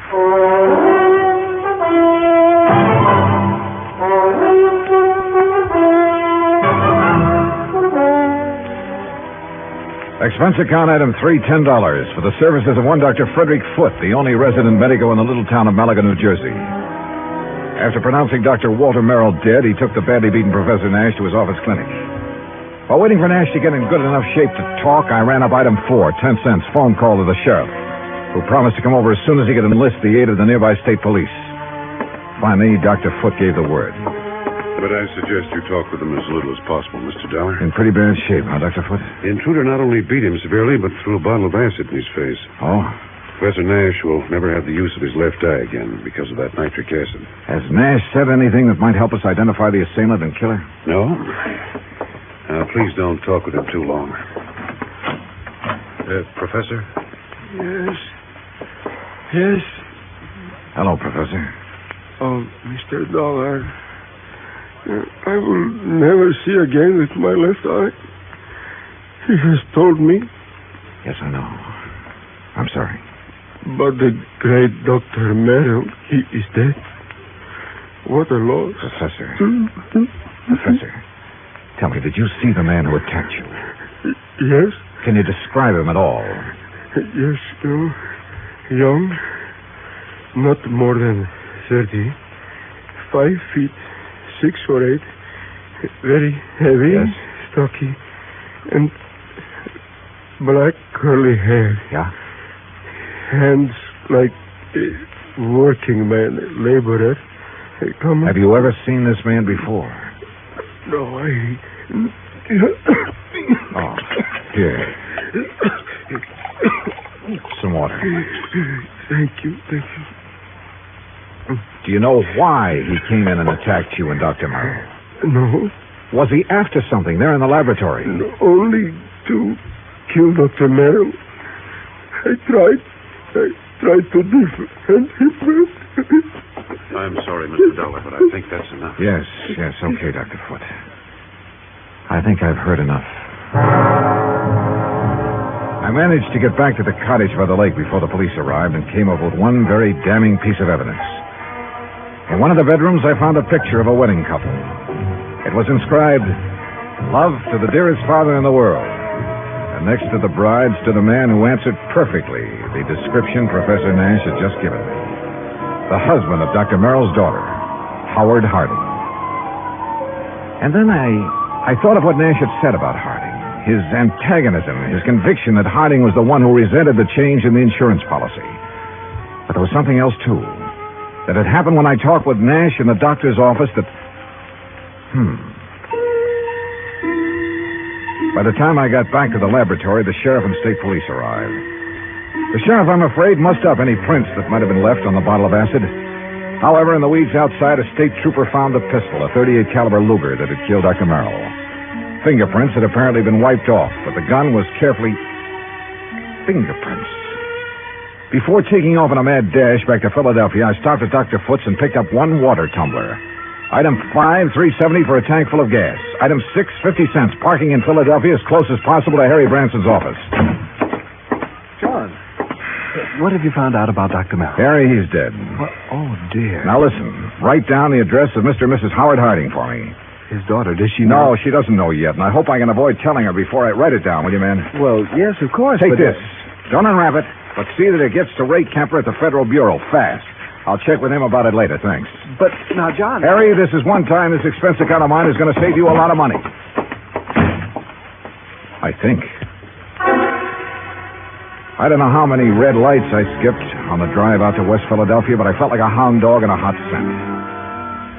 The home of Mr. and Mrs. Howard Harding turned out to be in a nice, quiet residential area. I was met at the door by the girl in the wedding picture, a tall, very nice-looking blonde in her late 20s. Oh, yes? Mrs. Harding? I'm Terry Harding. Well, I'm Johnny Dollar from your father's insurance company. Oh, good. Come in. Perhaps you can help me make him do something about that policy of his. Well, that isn't exactly... Someone has poisoned Daddy's mind, Mr. Dollar. Oh? What do you mean? Well, it isn't that I need the money if Daddy dies, which heaven forbid. No. It doesn't exactly look as though you do. No, of course we don't. Howard's been doing so wonderfully at Colonial Aviation. Yes, apparently. And I'd had a notion he was just a laborer or something. Oh, dear, no. That's what Daddy called him because he wasn't too fond of Howard. And that is the way Howard started before we were married, but now he's one of the officers of the company. Where is he, Mrs. Harding? Well, as a matter of fact, I thought you were Howard when you drove up just now. He's been fishing. Fishing? On some little lake over in Jersey. He goes every Saturday all by himself. Malaga Lake? No, Malaga's where Daddy was. Mm-hmm. He and that. That what, Mrs. Harding? Oh, I don't know. It's Howard, I guess. What do you mean? Howard has never liked or trusted him, even though they've never actually met. When Daddy changed his insurance to name that professor, there is something wrong about that man, Mr. Dollar. What, Mrs. Harding? I don't know.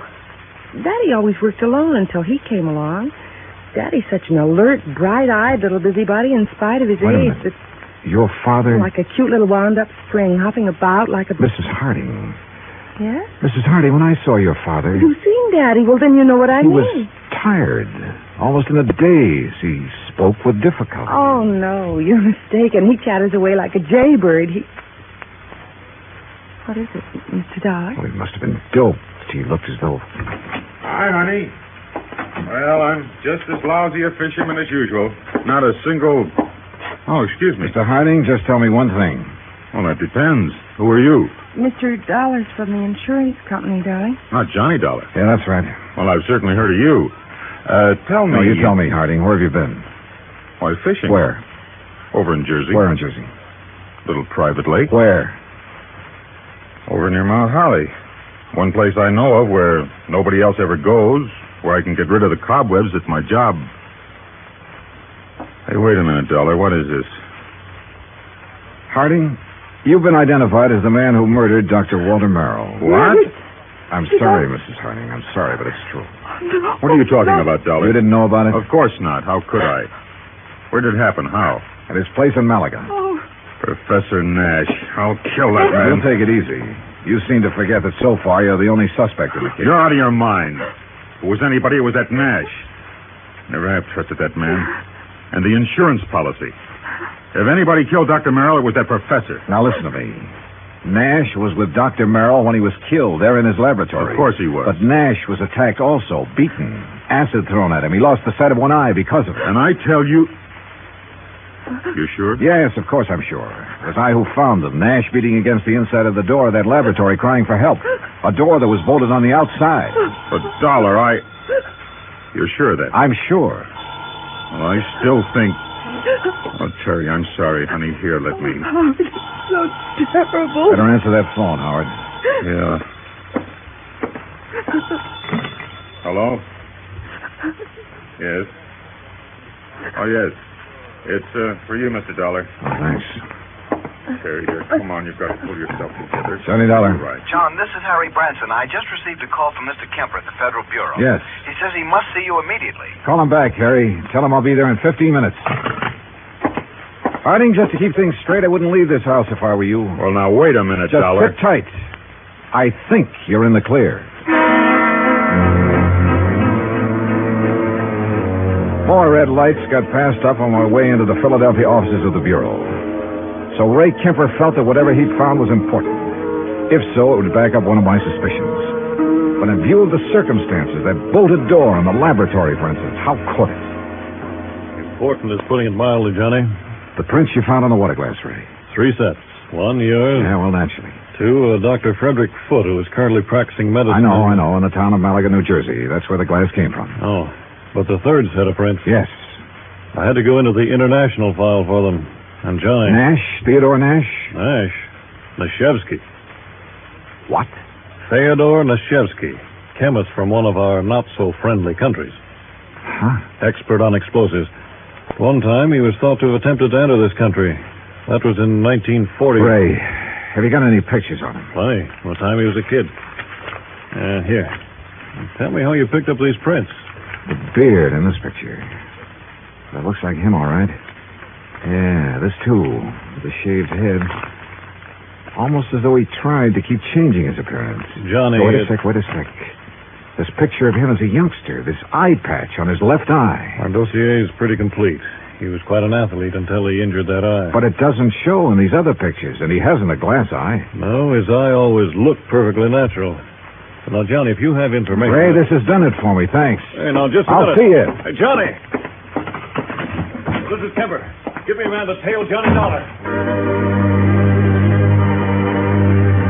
All the way back to Malaga, New Jersey, I hoped my rental car would hold together. It did, in spite of the fact I pushed it all the way. International intrigue is a bit out of my line, but this time, so help me, I was beginning to feel like an FBI man. I stopped at state police headquarters along the way, and according to them, Nash was off the hook. Not only because of the acid thrown in his face, but even more important because of my own testimony that I'd found them locked in that laboratory. I stopped again at the lab. Nothing. Then back to Dr. Foote's office. Very well, Mr. Dollar. When they arrive, I'll insist that they wait for you. All right, thanks, Doctor. Well, Professor, you're sitting up. Oh, have they found anything, Mr. Dollar? Have they found the man who attacked us and killed poor Dr. Merrill? Professor, I think I have. Oh? But tell me something. Yes, of course. Your government doesn't pay you very well, does it? Merrill and I were not working for the government, Mr. Dollar. Although, of course, the results of our work... I'm talking about your government, your own real boss. I do not understand. No doubt it's very much interested in anything this country develops in the line of guided missiles, that sort of thing. Mr. Dollar... Now, let me go on. Merrill was doing important work. Stuff that would be of great value to any country in the world. Of course. Your country would have paid you well for the results of his work. But, brother, they'll never get it. I do not know what you are talking Money, about. the loot from Merrill's insurance, sure. Sure, it was enough to get you out of here after you'd gained the knowledge you need of Merrill's work. See here, Dollar. After you'd killed him, before he could give to his country, the United States, what he'd invented. You are a fool. I was beaten. The poor old man put up a pretty stiff fight, didn't he? Do you think I would have done this to myself? You gave yourself away earlier when you reached out for a glass of water I handed you right here in this room. A man who'd lost his sight in one eye would have lost his aim until he got used to it. Funny, though, it didn't come to me until You later. are mad. You haven't seen out of that left eye since you were a kid. I tell you, you are mad. And a little acid burn to make it look like somebody had thrown it at you would be well worth the alibi it gave you. Fyodor. That's right, Fyodor Nashevsky. Listen to me. You were the one who found us locked in, the door bolted from the outside. You found us. Yeah, also the cord, the string you used to pull the bolt to. That you looped over the bolt and pulled after you got inside. You couldn't have. I dropped it in a vat of acid. Thanks. I was bluffing, but I made a lucky guess. What? Oh, what a brain. Nashevsky, I'm sure glad you're not working on our side.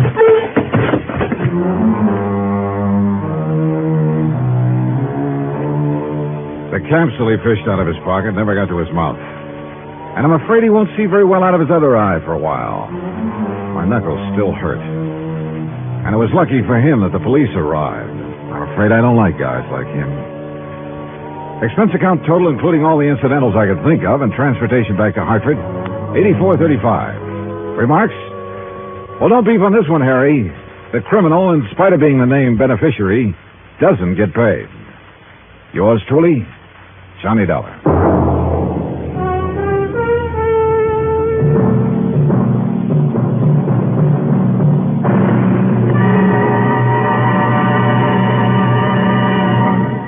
Now, here is our star to tell you about next week's story. Next week, a real close look at a little-known but very dramatic side of Hollywood.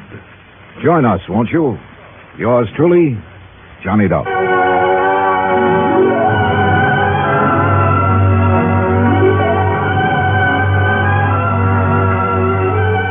Yours truly, Johnny Dollar, starring Bob Bailey, originates in Hollywood.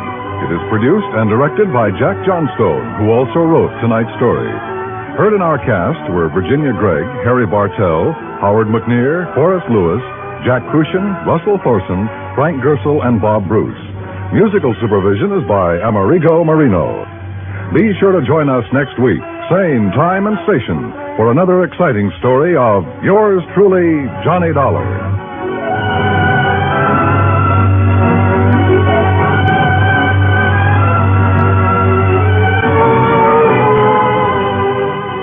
Johnny Dollar has come to you through the worldwide facilities of the United States Armed Forces Radio and Television Service.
From Hollywood, it's time now for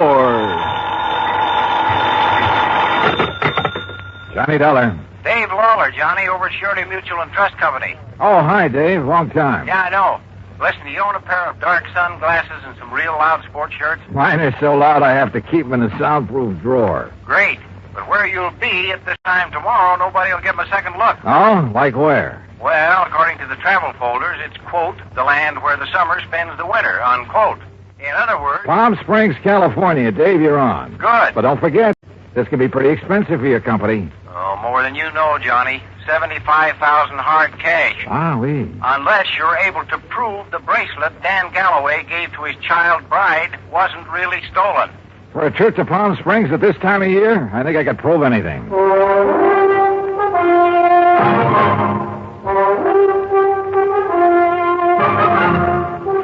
Bob Bailey in the exciting adventures of the man with the action-packed expense account.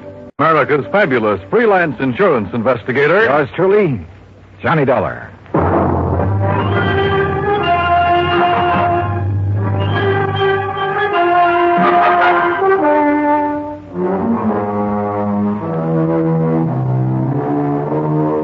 Expense account submitted by Special Investigator Johnny Dollar to the Home Office, Surety Mutual and Trust Company, Franklin Building, Hartford, Connecticut. Following is an account of expenses incurred during my investigation of the suntan oil matter.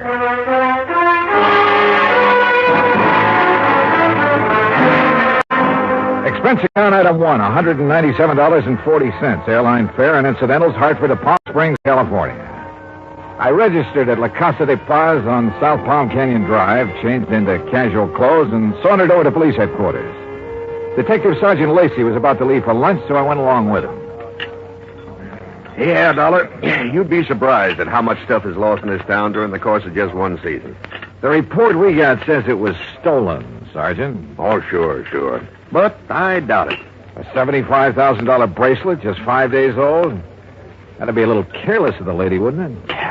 Well, if you were married to one of the biggest wildcatters in the oil business, maybe you could afford to be careless. What about Dan Galloway? Didn't you say he was drilling somewhere around here? About 80 miles south, in the middle of the desert, down by Salton Sea. Salton Sea. Oh, that's really a big inland lake that lies way down below sea level, isn't it? Want to bring me a check, Johnny? You're 245 feet below sea level, Dollar. There's oil there? Dan Galloway figures it this way. One of the most successful new fields that's been worked in years is deep under the Gulf of Mexico off the coast of Louisiana. There are a lot of salt domes down there, and underneath them are big pools of oil, millions of barrels. So, why not under the Salton Sea, which is all salt deposits? Who knows? Maybe he has something. Anybody else drilling down there? Just Galloway. Who else needs it? I mean, any more than he does. Well, does he? All yours, Dottie. How would I know if Galloway needs it? But there has been talk around. You know, But if he's hard up, how could he afford that fancy bracelet last week? Yeah, or the snazzy Italian sports car the week before that. I don't know either, Dollar. What about his wife? Oh, that Roberta. What a doll. And in 3D, if you know what I mean. How an old coot like him could ever latch onto a pretty little chick like her. Rough. I take it Roberta is somewhat younger than her husband. Oh, not more than 35, 40 years. Oh, I see. How long have they been married? 2, maybe 3 years. Down in Dallas, I think it was. She's a Texas girl. Well, is it working out? I mean, are they happy? There's talk about that, too. What kind of talk? Oh, it's really just small-town gossip for the most part. Ever hear of Sonny Wyman? Wyman? No. Well, Sonny's around Roberta's age. One of those kids who came up from nothing, but all the time knew exactly where he was going. You know, made a point of meeting the right people, shaking the right hands. Real nice kid, too. What's he do? Well, when the season's over here, he works Pasadena, Beverly Hills, and L.A. Always has something that'll intrigue his wealthy friends. This season, it's Italian sports cars. Cosmo Romas, I think they are. And he's the one who sold the Galloways theirs, huh? He sold Roberta hers. Any angle there in connection with the bracelet? There is. You let me know. Well, if there isn't, what have you been working up to? Well, actually, nothing. You see, I still believe it was lost.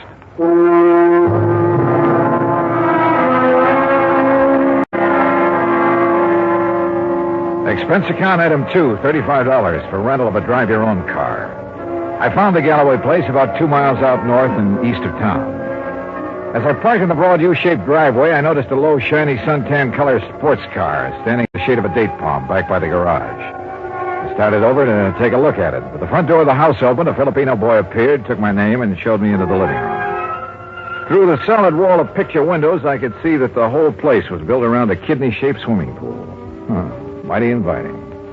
And so was Roberta, Mrs. Galloway, when she stepped into the room a minute or two later.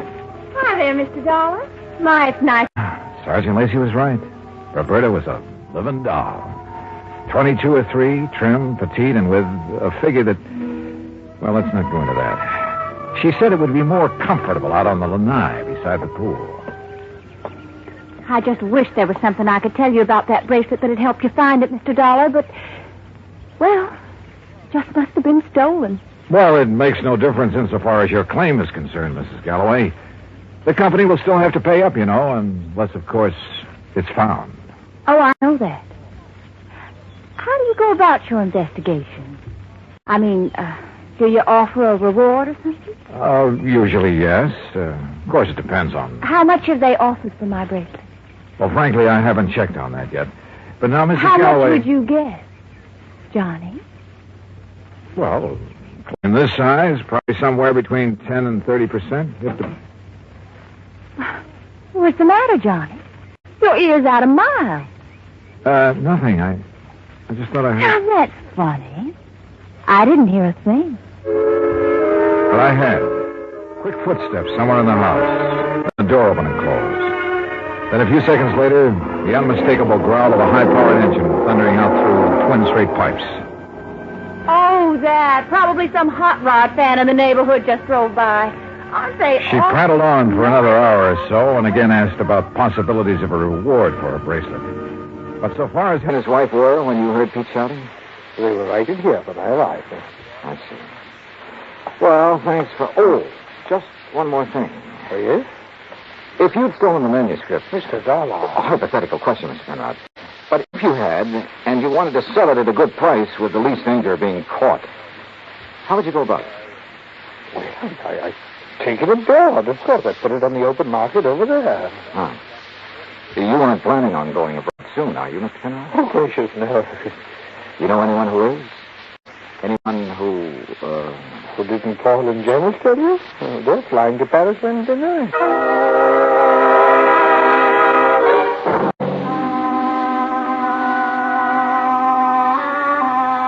I left the memorial and walked back to the house.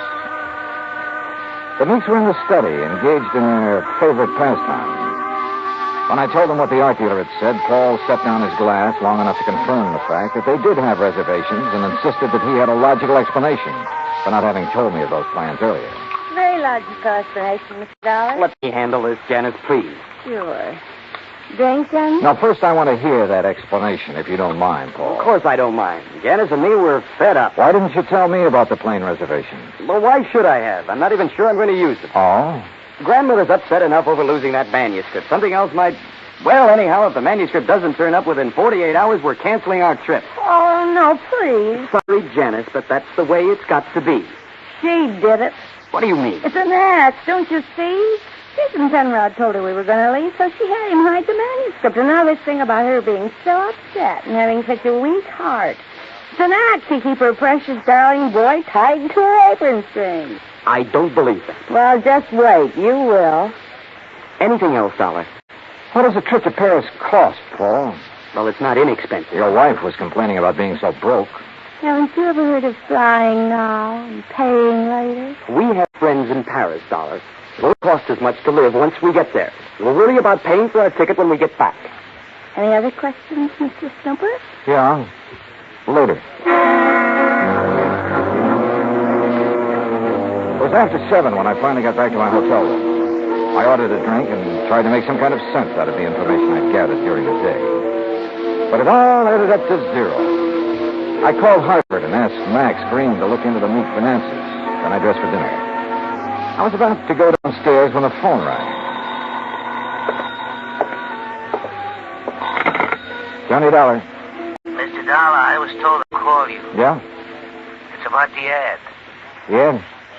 Tonight's paper about something missing from a certain memorial. Go on. Well, I called Hartford Collect. They said to call you. Yeah, that's right. Who is this? My name's not important, Dollar, but that 10 grand reward is. You think you can earn it? You meet me tonight, you'll see. Where? In the alley behind the Bourne Whaling Museum. Be there at 9:30 and be alone. Got it? Yeah, I got it. Expense account item 4, 85 cents cab fare from my hotel to the Bourne Whaling Museum. I don't like wandering around dark alleys at night, alone in a strange town. It isn't the best way to stay alive. But at 9:29, I passed the old whaling museum and started down the alley. It was dark, no moon, and it was very quiet. I was about 20 yards in from the street when I saw him, curled up in a ball like he had a stomachache. Only he didn't. Because somebody had made him very dead. I struck a match and turned him over. I'd only seen him once before, but I didn't have any trouble remembering where it had been. Right after I'd checked in, he'd knocked on my hotel room door. By mistake. At least that's what he'd said. After giving a statement to the local police who identified him, I went back to my hotel. Evening, Mr. Dollar. Yeah, say, look, I know it's probably against all your rules, but who had my room just before I checked in? Oh, I couldn't disclose that information, sir. Sorry. Oh, well, so am I. It'd mean a lot for me to know. Maybe even $5 worth. Well, Well, sir, if it's that important. Thank you. Now, let's see. Yes, here it is. Can you read his signature, Mr. Dollar? Yeah, thanks. Just fine. The name I'd seen scrawled on the hotel register wasn't important now. At least not without something more to back it up. There was no law against checking out of a hotel. But there was a law against murder, if it could be proven. And that would be hard to do without finding a motive. So I went back to the Meek house to look for it. I paid off the taxi, that's item 5, and started up the front steps. Oh, hi, Johnny. I thought it might be you. That's so? Mm-hmm. I hope you aren't mad at me for the things I said today. No, not at all. I've been a very bad girl. But everything's going to be all right now. It is. Mm-hmm. And haven't you heard? What? About dear old grandmother. She had a real bad stroke. Isn't expected to live. You, aren't a bit sorry, are you?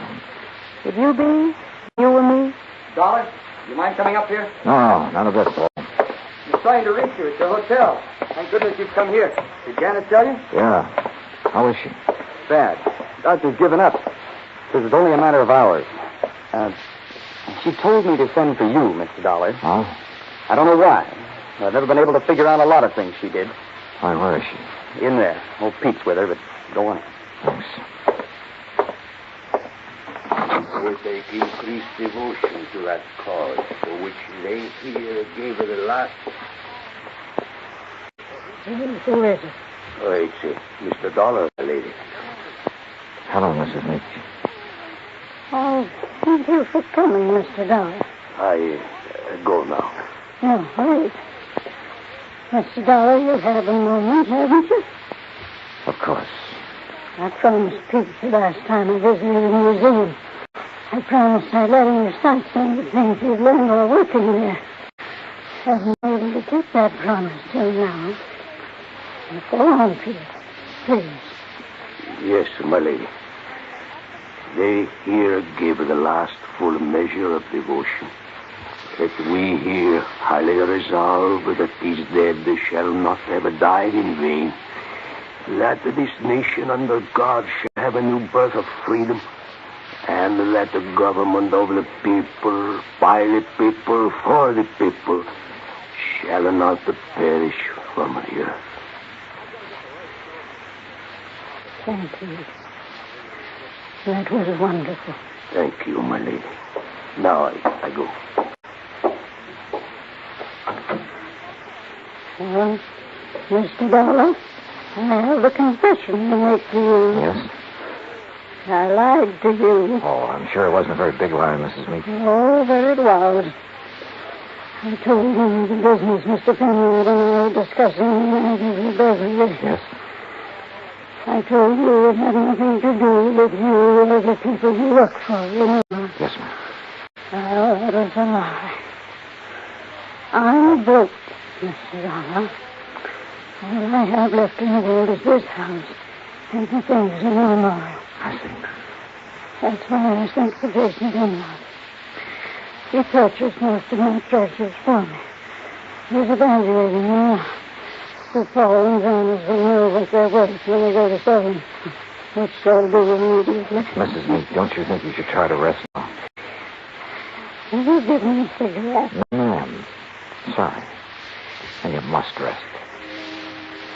Yeah. There isn't much else to do, is there?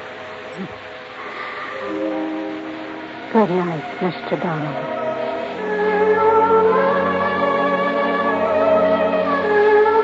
Outside in the hall, Paul and Janice Meek were talking quietly to Jason Penrod. Off in the corner, standing with his back to the others, was Pete Vesuvio. Mr. Dollar, She's resting quietly. Oh, Dio grazie. Why did you lie to me, Pete?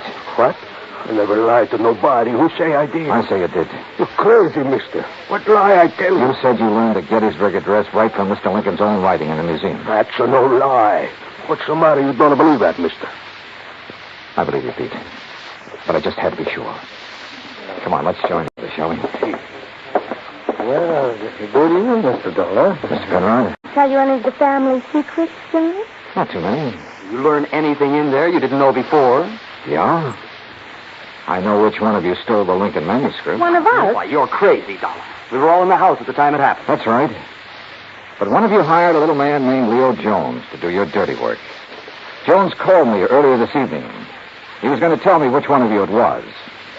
Evidently, he didn't like the deal he was getting. What was he doing, Penrod? Trying to blackmail you? What are you talking about? I don't know any Leo Jones. Then why did he come around to my hotel room this morning? The same room you just checked out of. Well, that doesn't mean a thing. I imagine several persons have been to that room today. Sure, but they're still alive.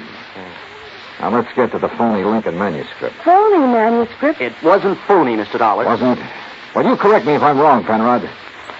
After Mrs. Meek purchased one of the first two drafts of Mr. Lincoln's Gettysburg Address, she started losing her sight.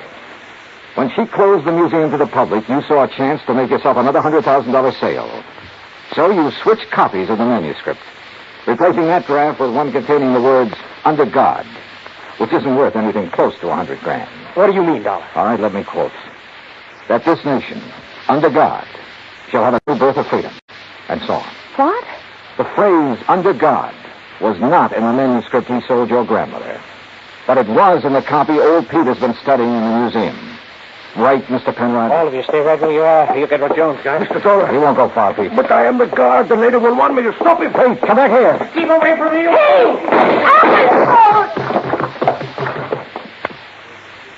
Come on.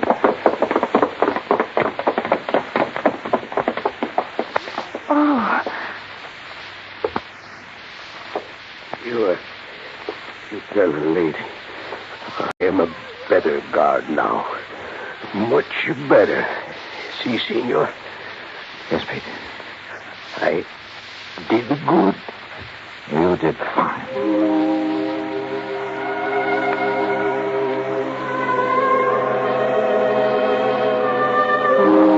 Pete Vesuvio will live to apply for a second papers. And in time, probably open a spaghetti joint in New Bedford. Penrod will be tried for murder. As yet, he hasn't disclosed the name of the person who purchased the stolen manuscript.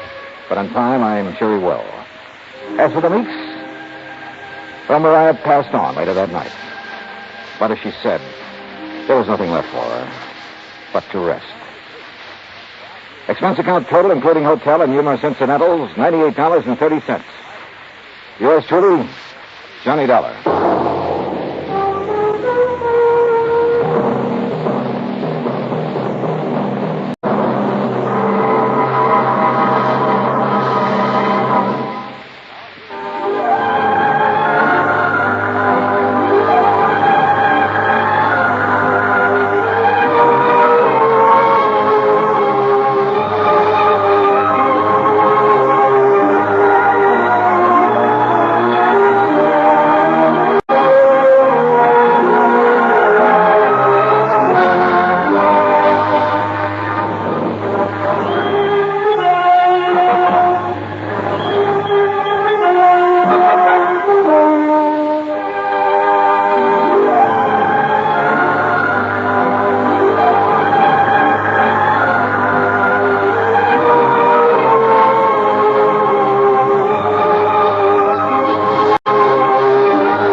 Johnny Dollar has come to you through the worldwide facilities of the United States Armed Forces Radio and Television Service.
And just how do you intend to locate that manuscript?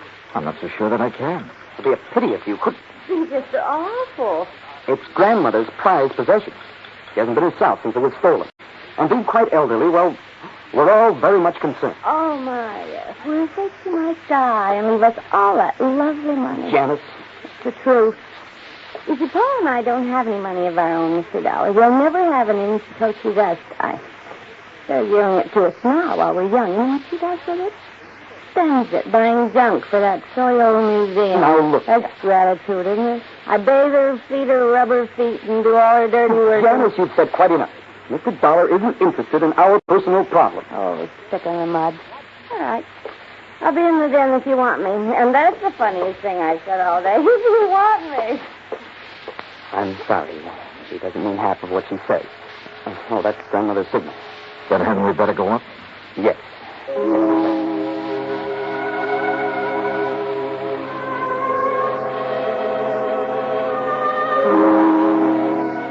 We went up the broad staircase, through a hall, and into a bright, sunny room. Wrapped in an old kimono and shawl, Martha Meek sat in an invalid chair, facing the ocean. Paul introduced us, then sat down quietly near the door. Paul? Paul, I know you're there. Now answer me. Yes, grandmother. You go on downstairs. I want to talk to Mr. Dollar in private. Whatever you say. And close that door. Don't mind my back, Mr. Dollar. I couldn't see you if I looked into your face. Now then, when are you going to arrest that crook and bring my Lincoln speech back to me? Well, I'm going to need a lot of help and information, Mrs. Meek. Mm-hmm. What kind of information? Mostly about the museum. Like what? Well, do you know who was in there the night the manuscript disappeared? Certainly. That dirty robber was. Anyone else? No, old Pete's always here. Supposed to be guarding the place, but he didn't do a very good job the other night. Got himself slugged. Does he live on the grounds? Yes. I brought him over from Naples 10 years ago. He was my guide in Italy. Showed me around so nice I decided to bring him back. Tell me, is the memorial open to the public? It is going to be. I intended it to be once. But in my eyes. No, Mr. Dollar, I keep it locked most of the time. Uh-huh. And who discovered the manuscript was missing? Pete did, I guess. At least when he recovered, he ran yelling bloody murder up here to the house. Everybody went down to see what had happened. Everybody but me. They left me all to myself. Were there any strangers here in the house that night, Mrs. Meek? Anyone beside the servants and your grandson and his wife? One person, but he's no stranger. Who's that? Jason Penrod from Richmond. He's an art dealer. We were discussing some business. May I, ask what kind of business? It has nothing to do with you or the people you work for. Sorry. Where can I find Mr. Penrod? Well, he's staying here now. If he isn't in his room, then he's most likely out in the memorial. Now, that's enough questions. You, give me a cigarette. Ma'am? What's the matter, you deaf? Give me a cigarette before that snoopy wife of his comes prowling around. All right, sure. Light me.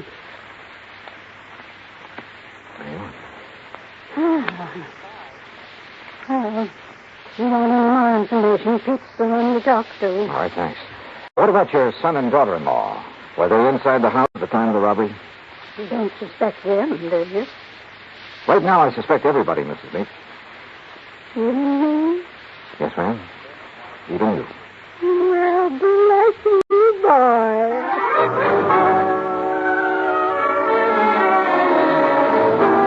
I found Pete Vesuvio training the shrubbery just outside the memorial building. He seemed quite willing to talk to me. How you say what happened to me, mister? I'm hit out? Knocked out, Pete. Ah, si, senor. And because of this, I do not see anything. Nothing at all, huh? Please, mister, do not use the insult. I am American citizen, first papers. And because of the kindness of my patron, I will soon be second papers. I know by heart the Constitution, United States, Gettysburgh Address, pledge allegiance to my flag. Yeah. You know how I know of these things which help me be citizen? Because of my lady, she's letting me work in a place where great papers are for me to read. Because of her, I would not hide anything, mister. Okay, Pete, okay. I'm convinced. But I'm sorry I cannot. Hey, you like to hear me say Gettysburg Address? Well, do it very good. Learn it right from President's own writing. Some other time, Pete. Right now, I have to find Mr. Penrod. He's inside, mister. Counting the treasures. All of the beautiful things a lady can no longer see. You'll find him in Section L, senor. I found the small, neat-appearing art dealer just where Pete had said he'd be, peering into a glass case crowded with Derringer pistols. He had a notebook under his arm and seemed to be making some sort of inventory. Oh, dear. You gave me quite a fright, sir. Oh, I'm sorry. Well, I wish I could concentrate like that. Oh, well, there's nothing more interesting to me than these fine old pistol things. What history they must have, Mr. Dollar. Johnny Dollar. Oh, yes, the insurance investigator. Paul told me you were wandering about the place. I suppose you'd like to ask me some questions, huh? If you don't mind. Oh, no, goodness, no. I understand you were with Mrs. Meek the night of the robbery. That is correct, sir. We heard the shouting. We ran out here just as fast as we could. I was the one who discovered the manuscript was missing. Do you have any idea how the thief got in here? No. Unless someone forgot to lock the front door, or unless he had a key. Well, has Mrs. Meek given out many of the keys? Well, in my opinion, too many. Even I have one. What about Paul Meek and his wife? No, I don't think so. They really aren't interested in the museum at all, Mr. Dollar. Mr. Penrod, I understand you're quite an authority on antique art and things like that. Well, Isn't taking inventory a little beneath your position? Well, I suppose it is, Mr. Dollar. Last week when I received dear Mariah's wire asking me to do it, I simply couldn't refuse. She's been such a good customer of mine. Really. Yes. Do you have any idea who might have wanted the Lincoln manuscript? Well, I know several persons who'd love to have it. You most anything, but I don't know anyone with the nerve to break in here and take it by force. You remember where Paul Meek... From Hollywood, it's time now for... Johnny Dollar. Where have you been for the past 20 minutes? In the shower. For 20 minutes? Okay, so I'm a shiny dollar. So you... Oh. Who's that? Max Green of Assured Equity. Oh, hi, Max. What's on your mind? 7 years ago... Our father's brought forth, but that doesn't answer my question. Johnny, you ever hear of the Meeks? New England family, stood away on the Mayflower, speak only to their money. That's the Meeks. What about them? No, not about them. It's about Mariah Meek and Lincoln's Gettysburg Address. She's lost her copy of it. Well, it shouldn't be hard to find her another one. That's where you're wrong, Johnny. Huh? It would be very hard. Might cost us $100,000.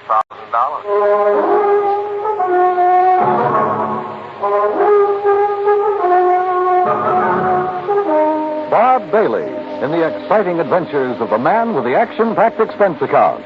America's fabulous freelance insurance investigator. Yours truly, Johnny Dollar.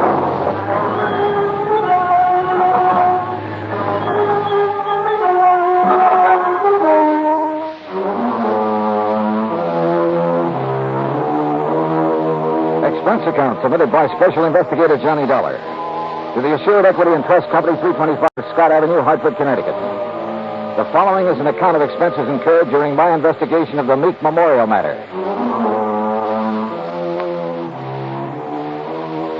Expense account item 1, $1.90, cab from my apartment to Max Green's office. He was standing in a haze of cigar smoke, ashes on his vest, and a worried look on his face. Oh, good morning, Johnny. So you want a cigar? Oh, no. Then sit up, sir. Excuse me. Listen, Johnny, what do you know about that speech that Lincoln made at Gettysburg? Well, I had to memorize it in school like every other kid. All right, you know how many words are in it? Maybe a couple of hundred. Why? Wait a minute, it's in this book. Yeah, page 143. Speech is printed here exactly as Mr. Lincoln released it to the newspapers after the Gettysburg address. You find it? Yeah, but now what do you... Okay, total number of words, 268. Oh. But the first two drafts of that speech, including the one he read that day, contained only 266 words. So he padded his part. That's right. 2 more words. Mm-hmm. How come? So, according to the historians, Lincoln ad-libbed the 2 additional words at the time he read it. Later on, when he made 3 new copies of the speech, he included those 2 words. You with me so far? Keep going, Max. Yeah. All right. Right down at the end of it, just before of the people, by the people, where he said that this nation under God shall have a new birth of freedom, the words under God do not appear in the first 2 drafts he wrote. Yeah. Well, this is all very interesting, Max, but I still don't see what it is or what it has to do with me. Well, Mariah Meek's copy has disappeared. Oh? And, Johnny, that copy happens to contain just 266 words. You mean she owns one of the first 2 original drafts? Handwritten by Mr. Lincoln himself while he was on the train riding to Gettysburg. Wow. Yeah. Which is, of course, why we insured it for the full amount it cost us, which is $100,000 even. Of course, you made sure it was authentic before you issued the policy. Naturally. Well, who'd she buy it from? An antique dealer down in Richmond, Virginia, a fellow named Jason Penrod. Uh-huh. Well, where's she been keeping it? Under glass in the Meek Memorial. What's that? Well, she collects Americana, so she had a museum built to keep it in, and she calls it the Meek Memorial. Follows. Also follows the most expensive item in the collection, the Gettysburg Address, would be the one to disappear. Oh, you're just an old pessimist, Max. You think somebody lifted it? What do you think? It walked out by itself. Okay. So what are you going to do about it? Well, we're going to run newspaper ads. We're going to offer a $10,000 reward for information leading to its return. If anyone answers it, you let me know where you'll be, and I'll refer them to you. Good. When was it taken? The night before last. Is there any kind of market for something that rare? Hard to say, Johnny. A hot camera would be easier to peddle. Sure. But a good many wealthy people, like Mrs. Meek, they make a hobby of collecting things, antiques, objects of art, etchings. But whoever took this or buys it from a thief couldn't just let everybody see it. It wouldn't matter to some people. They take it and put it in the vault and keep it there. Then what's the point in having it around? Pride of possession. You got something no other collector could own. And, of course, it might not really disappear at all. You're thinking of fraud? $100,000 is a lot of cash.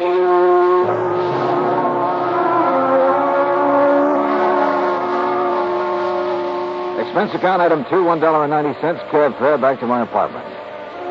I wasn't particularly intrigued by this assignment. Rare documents, like anything else antique, have always seemed to be just one step from decay. And that sometimes goes for the people who collect such things. Item 3, $16.10, transportation, including a round-trip ticket, Hartford to New Bedford, and cab fare to the Waiters Hotel. There was a convention in town, so I was lucky to get a room. After checking in, I called the Meek residence. Mrs. Meek was expecting me and said she'd have her car pick me up. I had just put down the phone when someone knocked on the door. You in there? Depends on what you're looking for. Oh, looking for Mr. J. Jay, did you say? Nobody by that name here. Oh, yeah. I see. I guess I got the wrong room. Yeah, well, why don't you ask down at the desk? Huh? Yeah. Oh, sure. Yeah. Funny. What is it? I cracked the door open again. Watched him walk to the stairs. Then I took the elevator down the 8 flights to the lobby. Half an hour later, I was in the back seat of the Meek limousine heading toward the home out on Buzzards Bay. It was a big, sprawling frame building facing on the beach. About 50 yards behind it, closer to the road, was the Meek Memorial Museum. I was starting up the front steps when the door opened. Mr. Dollar? That's right. I'm Paul Meek. I understand you have an appointment with my grandmother. Right again. Now, come in, please. She's waiting for you upstairs in the sitting room. Okay, thanks. Before you go up, I wonder if I could have a few words with you. Why not? Stay in here, then. You've never met my grandmother, have you? No, I haven't had that pleasure. Some people consider it a dubious one, Mr. Dollar. Oh? Mr. Dollar, this is my wife, Janet. Mrs. Meek? Hi. How about a drink? Thanks, not just now. How about you, old stick in the mud? You want another one? After a bit, Janet. And if I were you, I wouldn't have any more. But you're not me, are you? You'll have to excuse my wife, Mr. Dollar. We've both been under a severe strain since moving here.